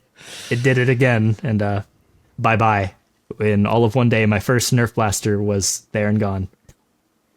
I will say, speaking more directly to Dorian's question, we could see clubs doing more like alternative opportunities specifically to play at higher numbers, because some clubs have moved up to higher numbers anyway, and many clubs have stayed in ranges that are more comfortable for a wider number of people. But I could see clubs doing like, after this hour, we change our cap. Or like we do a once a month event with no cap or something like that. And more people are able to participate in that because you can buy off the shelf. You can like order a thing. And I think that's great. That's wonderful. I think as long as like it's really clear what the limits are and what to expect, I think that's awesome and encourages people to build new things and try new things and branch out. Yep. Yeah, it's all about that club control. You know your club better than anyone else. Yep. And we've had instances like that in the past at the Pacific Northwest Nerf Club. Though I've also seen the challenge when you're like, all right, this game's 150, this is 130, and this is going to be 250. You're like, there's a point where it becomes a little bit too much, and yeah. There's a happy balance, but again, it really depends on your kind of club. Are you guys ready? I don't know. Yes. Are we? Are you ready? Maybe. Are we ready? For this? Well, there's not much enthusiasm there, so now I'm not feeling very ready. There's a. Are we supposed to go, oh no, oh god, I'm so sorry to the no. person who won the raffle? It's time for him to get his revenge for all the torture, the pain, the suffering he's experienced over every single episode, mentioning it. And yet he went soft. It's time for some hobby trivia. You guys ready for some hobby trivia? Every answer is B. I am. All right. Once again, I didn't feel much enthusiasm there, but The answers to the first question are the options are gonna be ABF, and then the options to the next ones are gonna be ABN, and then ABC, and that's I always haven't even gotten to pitch it yet. I will say I'm very excited. I'm just trying to avoid over peaking my mic in my case. Fair enough. You three might host the Foam News Collective podcast, but how well versed are you in former Nerf Collective podcasts, the FNC? Yeah. Do you respect your elders? Do you know the lore? All right. I have 3 questions about some older Nerf podcasts that You are have no 3 longer questions. running. You have 3 questions for Grims. I was no. Here's the bad thing. I was never a podcast guy. So like, Oh goodness.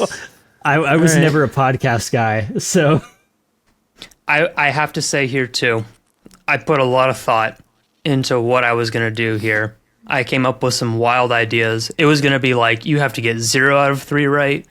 You have to get 1 out of 3. There were going to be like, none of these are the answer. I was going to trick you into being like A through C, and the answer's D.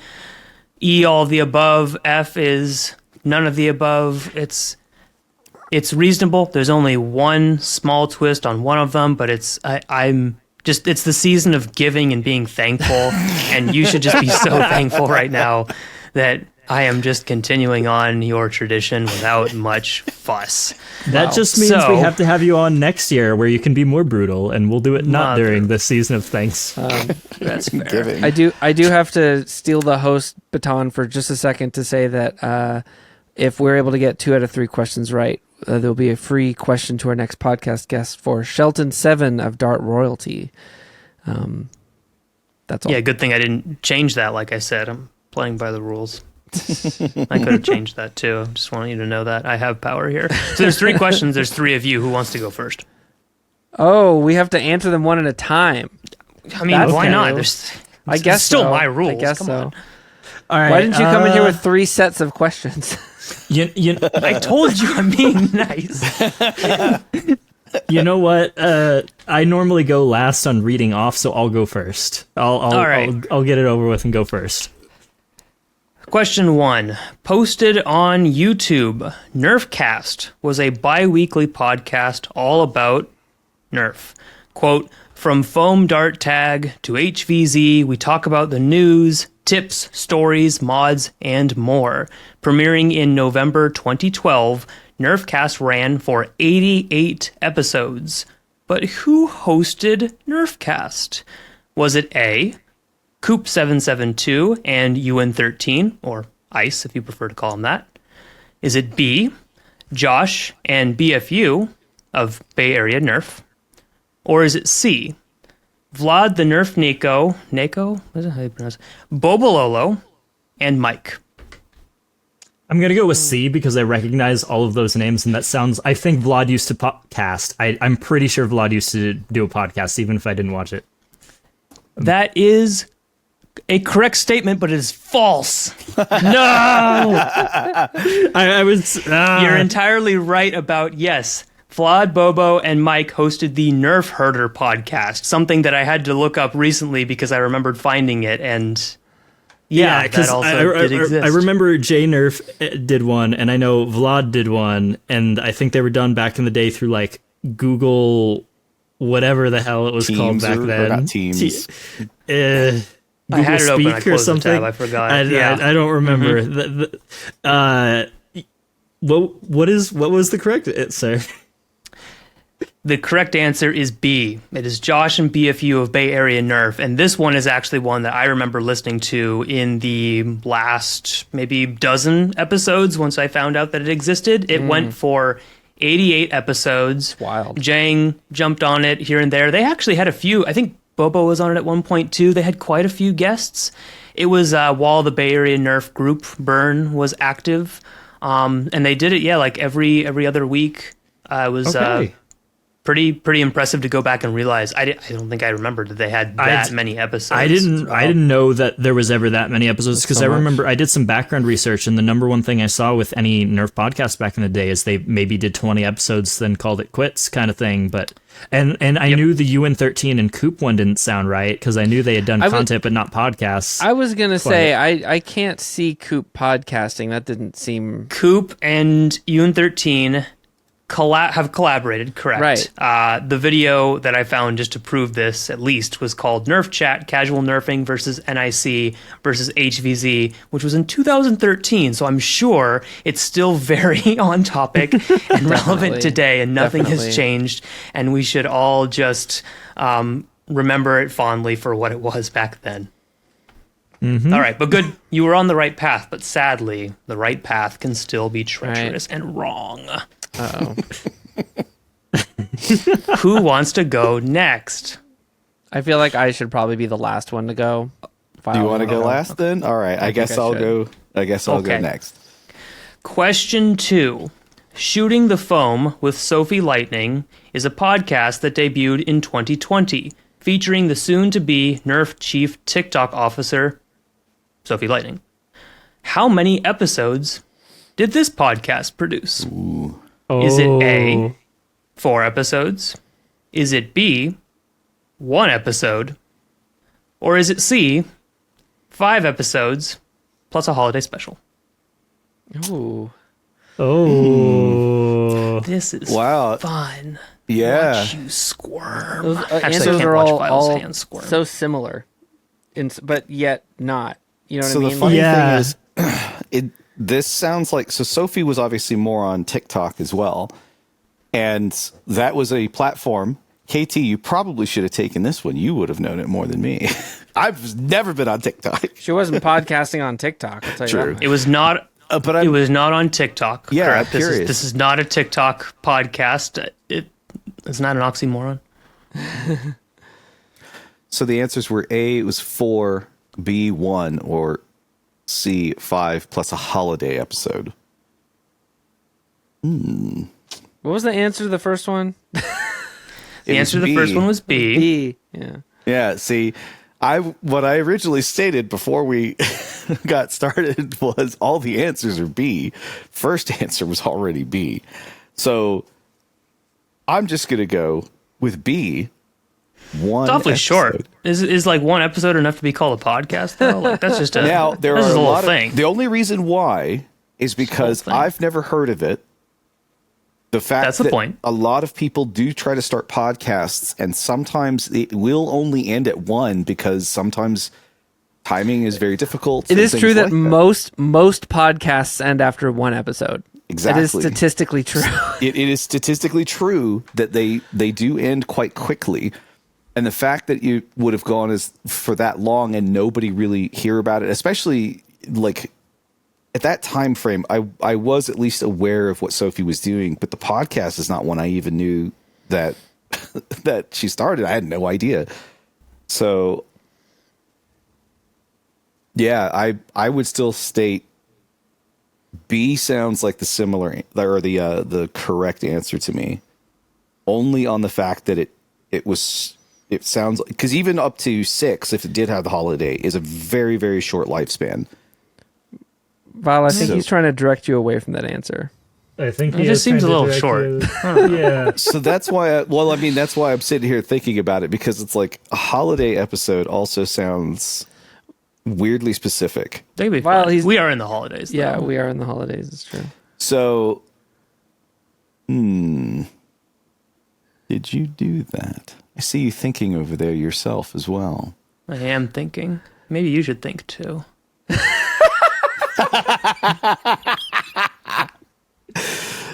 Ooh.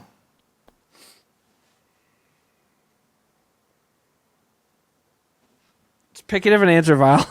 Yeah, we could just do go it. with C. A holiday special? Is that like a holiday special is just another episode though, right? Oh no! Oh man, is it? So I don't know if I'm feeling C. Maybe it's not C. Maybe it's Maybe. You're really big on your hands, aren't you? Oh man, You get to catch these hands? you gotta catch these hands. This is great. Oh, you know what? You know what? I'm gonna state maybe the answer is A, because what he's trying to do is he's trying to spell it out as BAC because he's trying to get back at us. And those are the answers.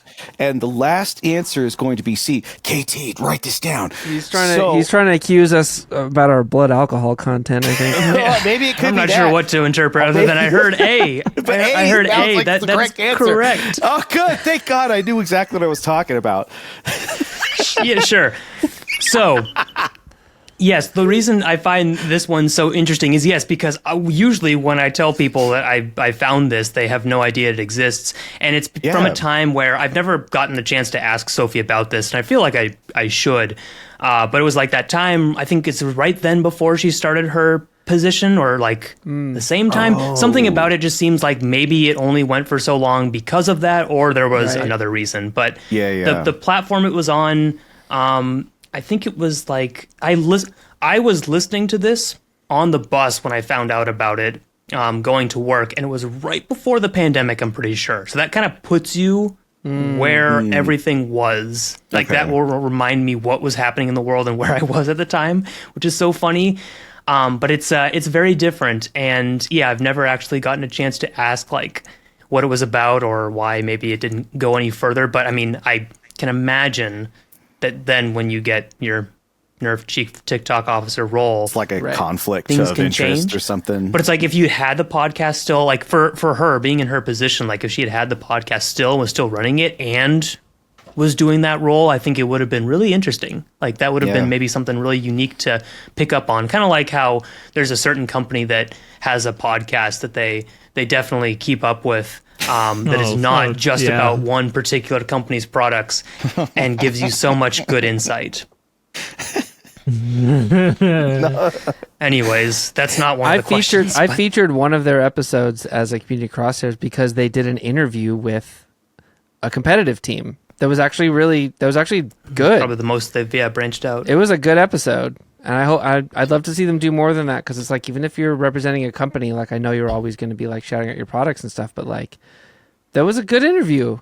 They have good resources and a good team and like whatever. Anyway, carry on.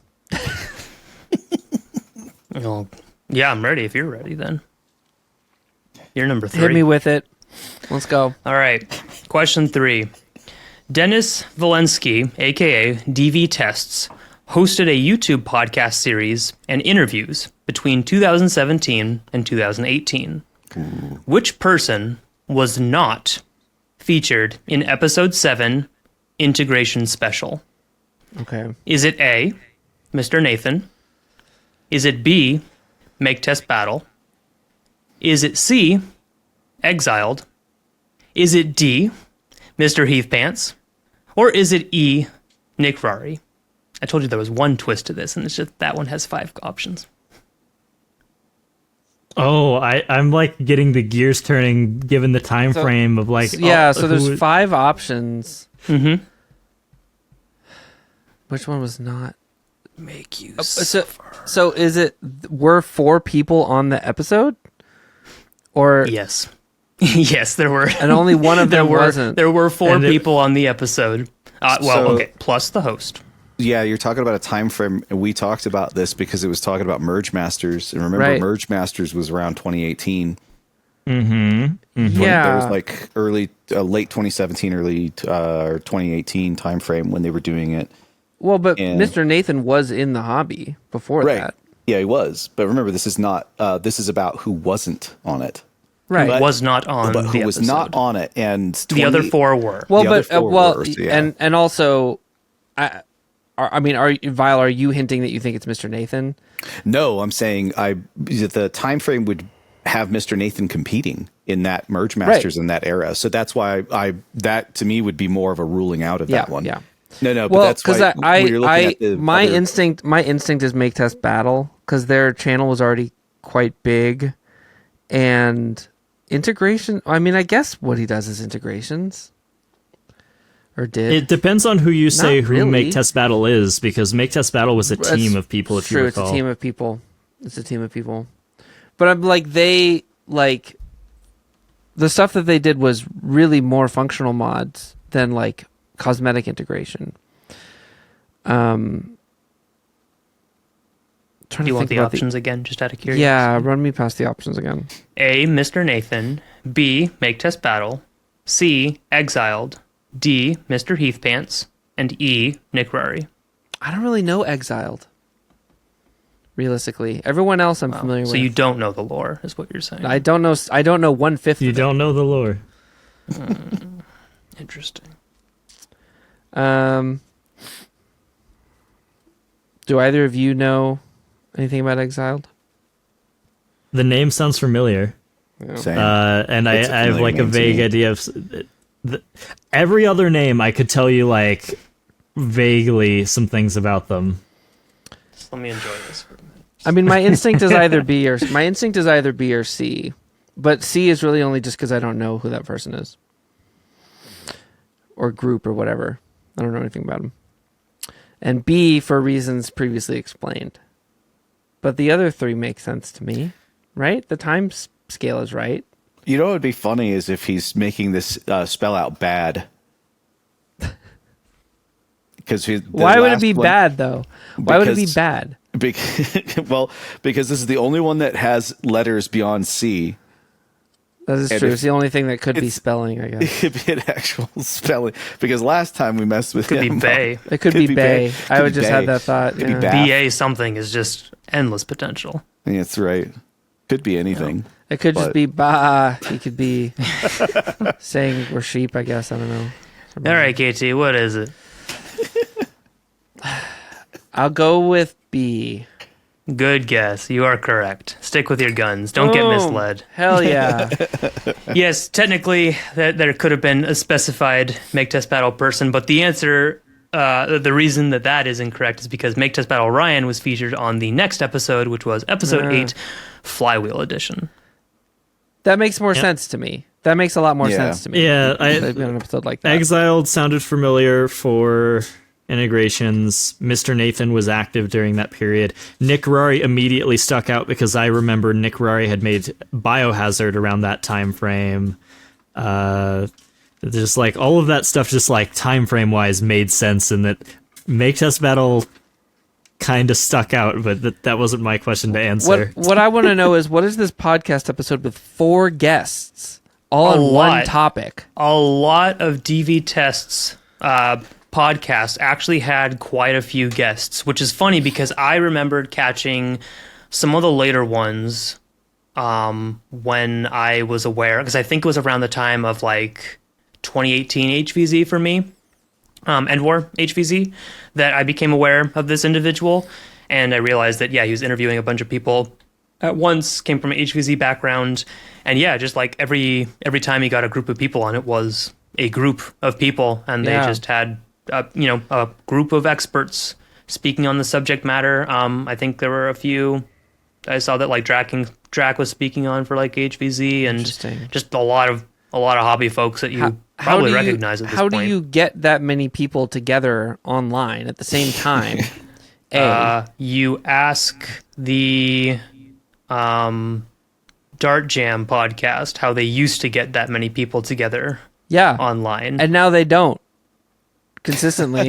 This was 2017 and 2018, so there's your answer. They used to, and now they don't. This unfortunately, individual is no longer active, I think. A lot of these people also just used to shoot the shit and whatever the equivalent of Discord was at the time in game, so that makes things a little easier. Like, for example, I'm looking at one and it's like Bobololo and Alice Coat Duck, or like Drac and Ann, or OFP, or like Nick Rari covering hobby history. That makes actually a lot of sense to me, for example. Or like, because I remember Jay Nerf used to do a podcast series called Meet Your Modder, for example, and he'd like do one-on-one interviews with a lot of people who they still hang out with to this day. Just a lot of people happen to be friends at the time, so that probably helped in that, I'd bet. Plus, HVZ invitationals were a lot more prevalent. All right, well, there you go. Yep, good job. I like I said, try. I think it was fair. I pulled all of these from actual some memory. Like, I knew what to go off of to find these. I did not just think to myself, "Ooh, let's go find some old podcasts," because the other ones come to mind first. But I do remember some of these when I was first getting more involved in the hobby, so it was cool to go a little bit down memory lane. I would not recommend listening to all of these because the audio quality is bad, but if you do want to listen, I'm pretending like my audio quality is usually better, but like if you want to listen to some old stuff, there's so much out there, and I didn't remember like any of these podcasts, and it's crazy to me that I missed like. Bobo will tell you don't listen to it, but that's, I think, an invitation to if Bobo tells you to not listen to it, it's an invitation to absolutely do it. 100%. Do we have our winner for the next question? Is that how that works? Well, that's what I said at the beginning. Now I have to pull it up again. Choose one? It was Shelton 7 of Dart Royalty. Oh, that's right. Yeah, sorry. I was having too much fun watching you guys struggle. Well, and this one's a little tricky because we don't have our next guest scheduled. We're working on a couple different people for the start of next year, but it'll be a while. But Shelton 7 of Dart Royalty, I may actually message you about it just because it'll be so long until we know. It'll be a while before we know who the guest is, and then it's easy to forget. But normally it's your responsibility. I did actually message Dorian to get a question for this one because it was such a short period of time. But anyway, thank you. Good job. Congratulations, Brett. Well done. Oh, thank you. So kind. I was the winner all along. As an aside, I had to mute my mic on numerous occasions because I was laughing too loud. That would have like ruined the audio. So you did your job very, very well, Ray. I had a lot of fun with this. Was good. That was funny though. You were posed to be the absolute perfect first victim, so I could not let that pass. I was not going to lead you to the correct answer. It was too easy. Because that's exactly what I thought. I remembered that they had something together, and I was like, "Oh, what's it called though? Was it Nerfcast?" I didn't even consider waiting to like feel out if it was the right answer. It's just like, no, I know Vlad did a podcast, and it's that answer. Welcome to Nerf Foam Cast Talk. My memory of history betrayed me. It was correct, but also not. Yes, fun old times. But speaking of the new times, then, I'm going into your third year now, the Foam News Collective. You guys gonna like take this seriously and start bringing in money yet or something? Like, this is a whole operation. You got 3 people. You're full time, right? Like, you got families to feed, even if it's just a family of one, maybe a cat or dog. How do you pay the bills with this thing? So oddly enough, that was actually on the discussion sheet for the to-dos and topics we were covering, because we very confidently said we were pretty sure we were just about breaking even at the live podcast. And then Vile did the numbers. And he's like, psst, "Hey guys, we are most definitely not breaking even at all. We barely cover a lot of stuff. Yeah, it's like, you know, sure, you get like the ad rev is, it's whatever, right? It's like, there. It exists. It's nice. It helps, but it's not really doing a whole lot. And the people who are supporting us on Ko-Fi are actually probably the biggest thing that really helps us. And what that really helps for is obvious, and I think we've discussed it before, but it helps to pay for like this now like new podcast thing that we get to use, which actually streamlines things so much nicer. It makes, you know, editing, it makes getting guests on here way faster, way easier. We even have a video version of it, not just audio. And then on top of that, we also have the podcast services, you know, Podbean, to actually distribute that across different platforms. And those two things on their own have, you know, a yearly subscription fee. And just between like the people who help out on the Ko-Fi and the ad rev kind of covers those. And then we have just enough to help out with getting like some shirts and stickers for the like 2 events that we went to, and that's about it. and then we still, so there's other like incidental, like other costs that go into it, which where it's like, oh man, we're still not quite there. So it still isn't really even fully breaking even. There's still other stuff that needs to be, you know, kind of covered, but it's just, I look at it like I'm sort of I'm the treasurer of all of this. I handle a lot of that stuff, and I'm in a place where I can do it. You know, the stuff that I do with my streams or any help I get from that, sometimes that just goes into it as well. And that just helps to cover the difference. And it's not really a big thing. And I think for me, it's fine because we're laying the groundwork, because we've been able to take what Jang did and what Phone Blast did, and we've made it, we've learned from them over those years, and we've been able to build this community and build the process of making it. Even if for some reason one of us did not want to continue on, or we had to move on to something else, the groundwork's already here, and anybody else can literally just come in and take it if they need to. And that's kind of the biggest part, is like, we're putting a lot more effort into that. Whether or not we actually make the money back, while that would be nice, we would like to be able to do stuff because it could help fund us going to more events. It could help us going to do, like, I thought the live broadcast for the podcast at RAG was awesome. I would love for stuff like that to actually be covered.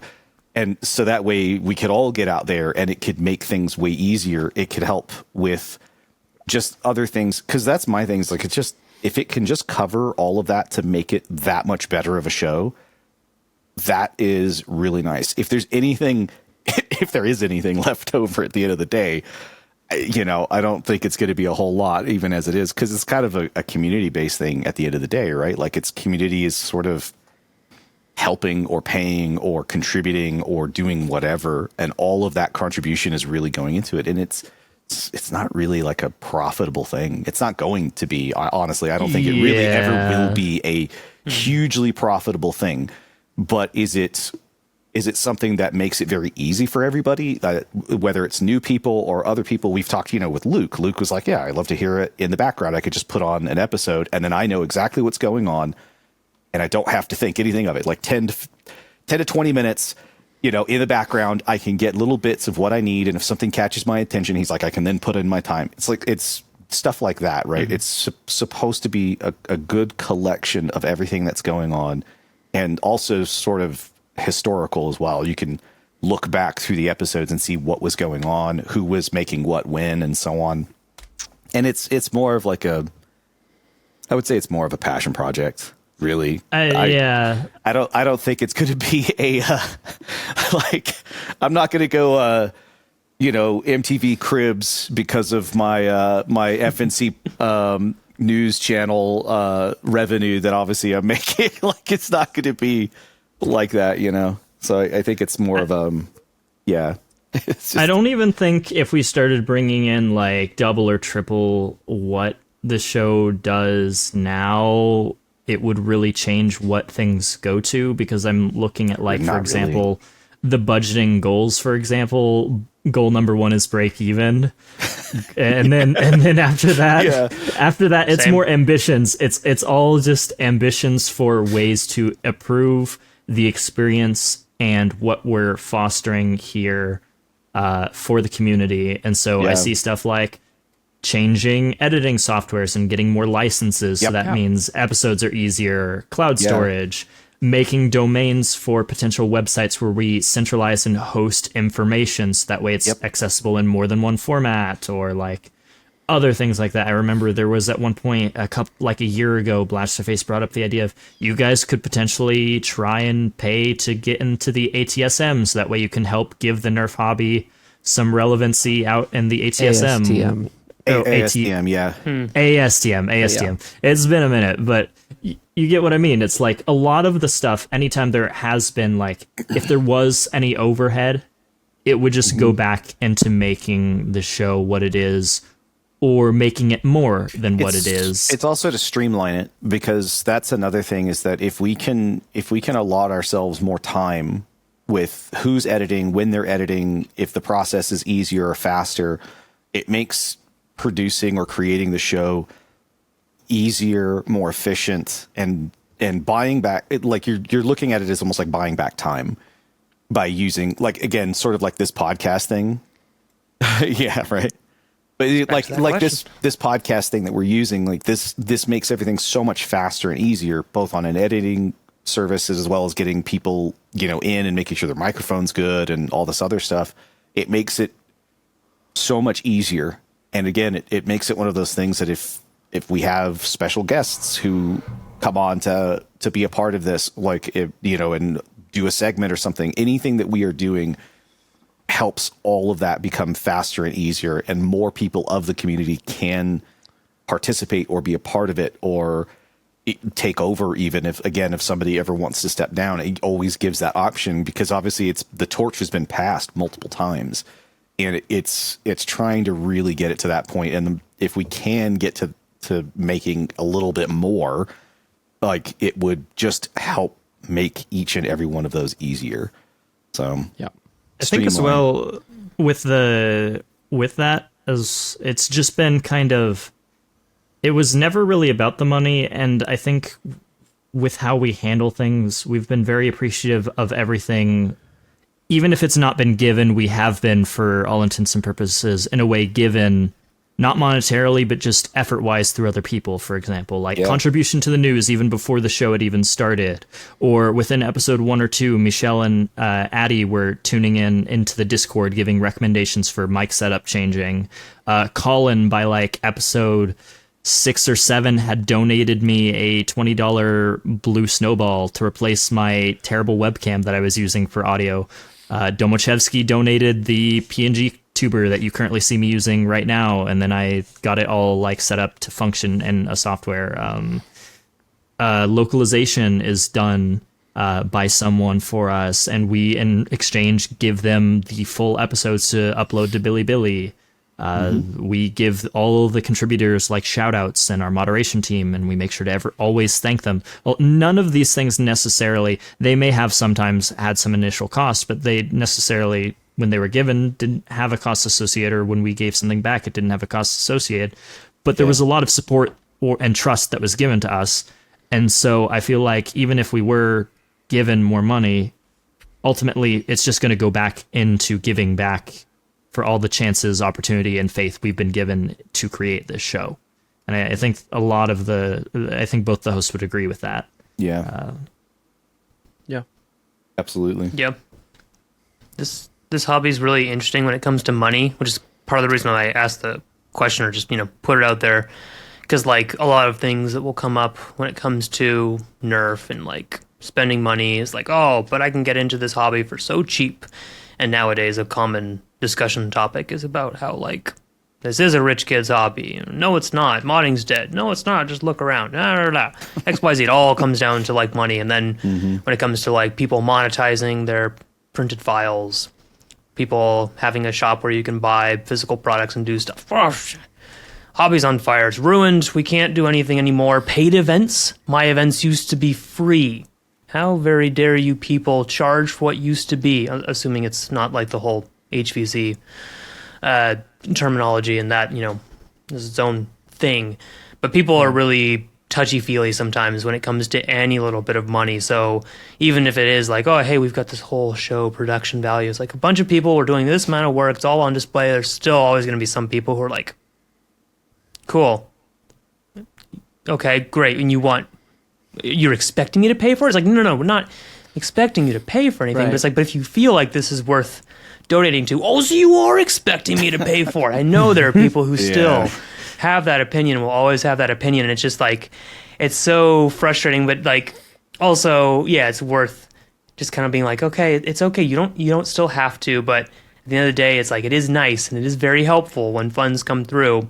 And it's nice when it's the hobby itself that's able to fund you, because I know when it comes to like the content creation side of things, we're well aware that a lot of the money will come through like sponsorships. But with what you guys are doing, when it comes to like reporting news and like your official kind of like news episodes, we're trying to be as objective as possible. So you can't really do like, hey, by the way, look at this new blaster. By the way, this episode was sponsored by Siren.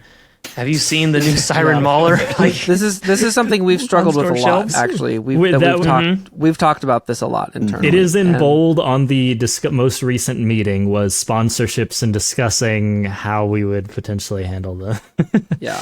And it's hard because it's like that is theoretically a good way to just like make sure we're covering all the stuff that we have, and just like one little sponsorship. Right. Almost everything can be solved if you play your cards right. Right. Yeah. But, I mean, one of our theories is to have that, but have the sponsorship agreement itself be public. But even then, how many people are going to read it before they just say that we're shills? Yeah, because I mean, so for it's example, hard. we've already had that with like we covered SCRD, right? And then I ended up getting a full kit. It's very known that I don't have tons of money. I had some spending money. I was like, I want to give back to the hobby. I'm going to back SCRD because I want red tactical gear. Someone saw I got it. They're like, oh, he got paid in SCRD gear or whatever. He's an SFI shill or whatever. I'm like, dude, I spent my own coin on this thing because I wanted to like fund something hobby wise. There's a lot. It's of not that deep. And what gets me about this hobby is like you'll hear people be like that, and then you will see some of the most giving individuals in this hobby who will outright give you something because they know you don't have the money.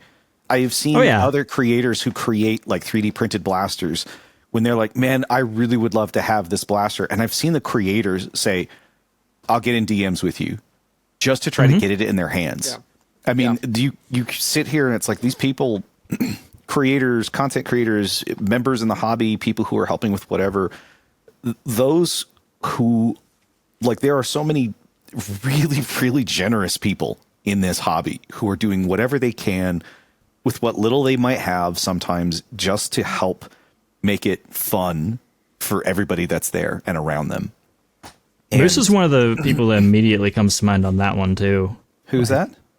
Moose. He's done that for like a ton of people already. Like he will send out his blasters to a lot of people if he thinks that they would want that kind of thing. There are a lot of very, very generous individuals in the hobby, and that like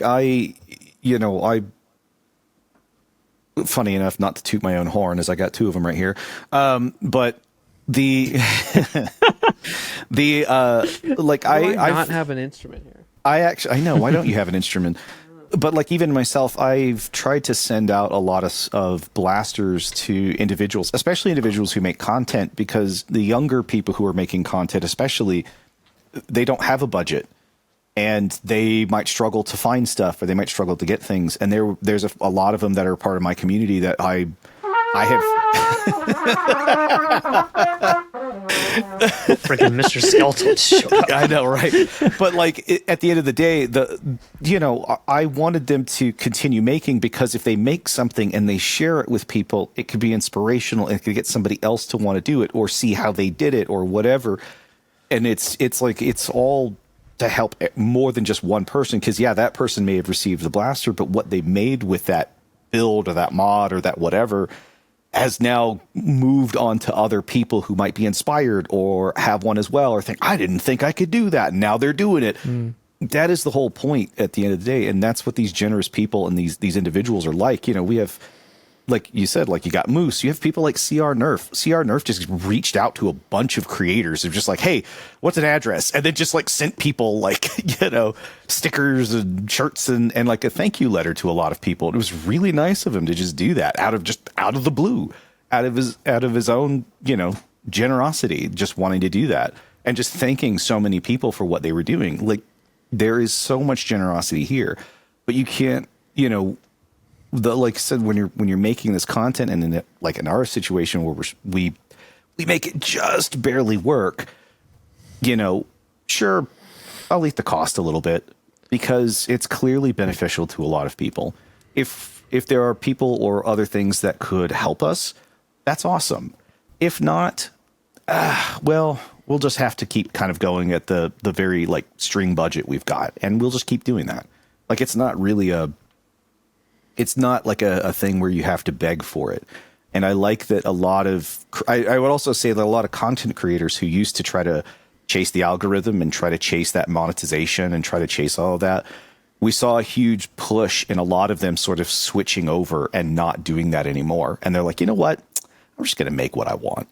Because when they made what they wanted and they started making stuff that was really fun or enjoyable to them, the hobby benefits greatly.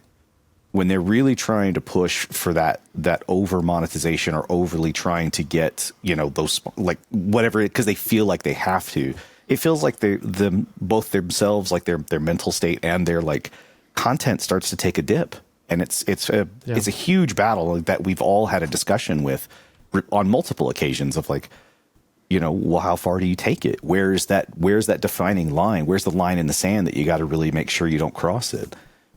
So it's just it's an interesting topic that I think we could talk hours upon, obviously. So I don't want to go too far into it. It's funny because for some, because for me, I'm curious about it. And of course, the peak curiosity was when you are reporting the news, when you're trying to be as objective as possible, how much wiggle room do you leave yourself? And that makes perfect sense how you explained it. Mm-hmm. And some people are always curious about that, the financial side of doing this, and other people absolutely hate it. They're like, this is the last thing I want to hear about. But the last thing you really want to hear is that, your next episode, guys, we decided to end the show because we literally just can't afford it anymore. And people are like, wait, what do you mean? Just recording, you're sitting in the room, doing research, and then you just report it on my bi-weekly basis. Where's my Nerf news? Those people don't think we do research. They think we sit in front of a camera and record. Well, you just read the pre-approved Hasbro script. Exactly. Exactly. For all plants. I like when they do that. It's very kind of them to do that. Oh yeah, occasionally the script just falls in your lap, and you're like, oh, that's a couple hours of free work saved. Thank you, Hasbro. Yeah, Hasbro gives me the best scripts. People underestimate the amount of time creators put, or in any creator, I should say. It's not just us, but any creator. They really do underestimate sometimes the amount of effort and time that they put into it, and all that energy and time they could be putting into literally anything else, something that could actually monetarily benefit them as well. So it's something that I think people really, really underestimate how much goes into it. Or just seeing the sun. It's sunny outside sometimes. Wait a minute. Yeah, the outside exists. Touch grass. I literally had to move in the basement. Yeah, there isn't sunlight down here. I have my artificial sun-colored sun or lamps down here now. So embrace editing. Reject sunlight. Ugh. Well, it's wintertime, so it's not as big of a concern for most of you all. That's why I'm wrapped in a blanket right now. Jealous. So, any last kind of like sneak peeks going into 2025? Any updates that you can kind of give us that you haven't already alluded to? Any little breadcrumbs of what's to come, other than me taking over the podcast as previously, announced? What are we planning on? That's still a joke, by the way. I didn't just like 180 that. I'm looking at this meeting thing. A lot of it's just like kind of back-end stuff. I mean, the thing that we never really did the announcement for, I guess I'll just say it again here. We have a ticket system. Use it if you need something important on the Discord. If you need to, if you need to get in touch. Mod applications might be going open at some point. Looking for Spanish localization. We might retune Ko-Fi. We have a look at, again, we might have to take a crack at looking at monetization or potentially sponsorship, looking at stuff. Not sure on that one still. And basically just mostly back-end things, potentially retuning the Discord a little, and that's about it. News as per usual every other week, Try to see make it live on the events. podcast kind of thing. Yeah, hopefully we can go to more events if possible. Yeah. That was one thing that was really interesting this year, was figuring out that was like every time the schedule changed, it was because we went to an event and went, oh, we can't actually put an episode together while we're also flying home. Like that's not reasonable. Yeah. And realizing those things. And I'm looking right now and realizing that the new Maryland Mayhem dates are over Mother's Day. But also like my wife's going to be out of town at a concert, and like I have to go to a wedding after that. And it's like, okay, so clearly we're going to be skipping an episode in there, and like figuring all these things out in advance as much as possible. Now that we have sort of a clear idea of what our working process looks like. I think we will be looking for ways to bring more money into the show. But we don't know what that looks like yet. Like we've talked about what sponsorships would look like. We've talked about like what if we did our own like ad reads for things that weren't inside the hobby. Like what if we did Nerf coin? It's going to the moon. Exactly. Yeah. So we don't know what that looks like yet, but like even if we come up with that, you're not really going to see much change externally on the show. It's just going to be that we're going to be able to do a better job of putting it together with less stress. Like every time that we've been able to make a change to the show, whether it's because we've readjusted something to allow us to have more time to do it, or to spend less time doing it, which simultaneously saves us a little bit of time. Like we kind of split the difference, where it's like we save a little bit of time and we improve the show at the same time. And we're able to sort of push it in both directions a little bit. And we're kind of at the point where it's like the only thing that's going to let us do that more is enough money to like provide resources that we need in order to go further than that. And so I think we are looking for how to do that, but we don't know what that is yet. Cause like you said, we have to balance any incoming money with our, neutrality. And that is tough to do. We've earned one thing about that is that we've earned clout in terms of, like, I think we've proven better ourselves payment than anything. Exactly. Yeah, that's right. You paid in exposure. Paid in exposure. Let's go. Exactly. Yeah. Is that how my payment's going to be in this episode? Paid in exposure. Pretty much. Definitely going to grow your audience by finally 500 people or whatever listening to the years. podcast. Actually, Thanks. What are our podcast numbers like right now? I usually say that like episodes, it's hard because like podcast metrics are like impossible to track because you have downloads on the audio side, but that doesn't actually tell you how many of those people actually listen to it or what part of it they listen to or whatever. And then on YouTube, generally less people are watching it on YouTube. But there's better metrics, but that's not really helpful. So it's like hard to say, but it like if you add the number of downloads and the number of views on YouTube, it's somewhere between like 700 and 1,000, depending on the episode. But those numbers just don't mean that much. So, are you the largest Nerf podcast in the hobby right now? I don't know because I have no way to look at the metrics of other people. I can, I can look at. I have no Detroit Dart Talk is audio only. Literally no way to look at their metrics. They've been around for a long time too. Had a lot of time to build an audience. Dart Jam is also audio only. Nothing. I don't know. I was gonna say you could claim we were the most consistent podcast currently, but even then, I don't know. We've had Foam a couple. After Dark is very consistent. Yeah, Foam After exactly. Dark is very consistent. I think I've seen them skip one episode, and they are weekly. Mm-hmm. We haven't missed an episode either. We just scooted our schedule around to make up for events and stuff. So, it is what it is. Yeah, we are a podcast of all time is the answer. We are a podcast. I don't know. I don't know. I don't care. I'm just looking for some wild claims that I can point back to later. Sensationalize this you? somehow, yeah. This you throwing shade at others? We are the longest running Nerf podcast attached say to a that a Nerf little news closer show. for the mic, please. Yeah. Sure. You're being recorded right now? We are the longest running Nerf podcast attached to a Nerf news show. There we go. Well, okay. Fair. Hey, that works. Good enough. Well, that's a perfect way to close it then. You have officially described your podcast and most likely what it's going to continue being into 2025 and somewhat also described the news going into 2025. Yeah, I mean, I will say that we are working on getting some pretty big guests for 2025. Yeah, that would be awesome if we get them. That I'm excited about. They seem pretty solid, but the negotiations continue. How much exposure can we get them? Convince them to come on. The real people who you actually need to convince. Yeah, exactly. And then the Hasbro one isn't ever happening at this point, I don't think. They never give the employees the corporate training to come on the podcast. Unfortunately. There have been many attempt and a many interested person, but Hasbro HQ mothership says no. Unfortunately.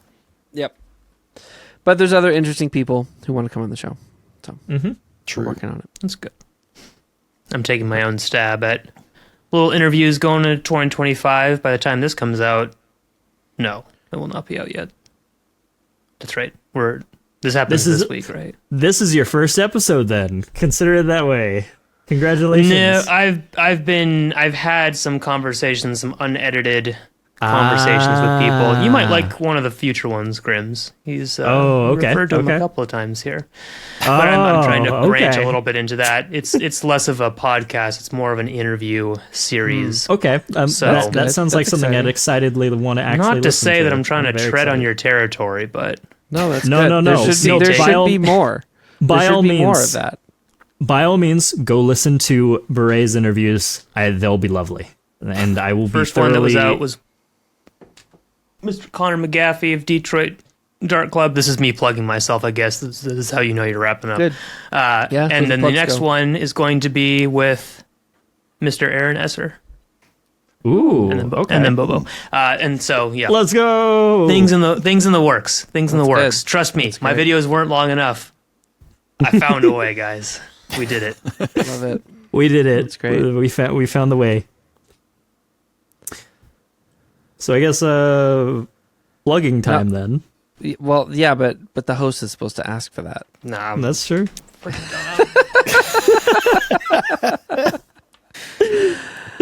Okay, you guys here. Fine. I said I was basically done, but yeah, you guys. Who are you people again? Where can we find you? KT. What do you do again? You can. We're the Foam News Collective, and we put on a news show every other week. In case you didn't catch on to that, and we make this podcast normally, but now Beret makes this podcast. That's right. You can find us right here, wherever right here is, and on I YouTube. have this if you're and not what on I YouTube. just said. Oh no. my case, I'm Grims. You will always find me here in the Foam News Collective and the podcast. You might see us on the Corbett charity live stream that'll be hosted on the channel. Oh, that's big. Yeah. Corbett charity drive. Go support that. You'll see me there. Other places. Oh, you know what? We should say. I'm sorry, not to interrupt you, which I am doing. We're gonna go live for Corbett charity. We're also gonna try and do a live stream, either on or around New Year's. We were partly kind of as a test to do the Corbett live stream, but we're gonna mess around with streaming a little bit. I think during the winter break. Is what we're saying. That was keep an perfect thing to say you were going to be working on. Keep an eye out for that. Yeah, it was, and I forgot about it. Honestly, it was just so up and coming that I was filing under the 2024 things kind of in the brain. Kind of in this year, not right? Yeah. Anyway, continue. Sorry. Anyways, off to the meme places you'll find me. You'll find me in Destiny 2, either on Trials of Osiris or raiding, and potentially with Silver Fox Industries raiding. That is the only other place you can find me. I guess match me. I'll probably try my best to kill you in Trials. I don't know. Take that as a challenge to everybody. Yeah. I'm probably streaming. If this is the same week of Christmas, I might be out of town because I'm visiting family. But normally I'm streaming on Twitch on Fridays and Saturdays. I also do the Foam News Collective here as well with these two guys over here. Yeah, so that's where you can find me. And I guess I should say I'm on YouTube as Kinetic Turtle, and there you can find me in January writing a song every day, which I will do for a few months, not consecutively, in odd-numbered years, as I always do. Yep. We wrap the pod.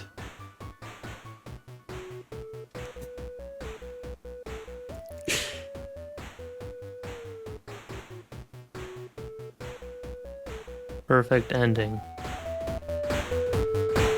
That'll be good. I'll edit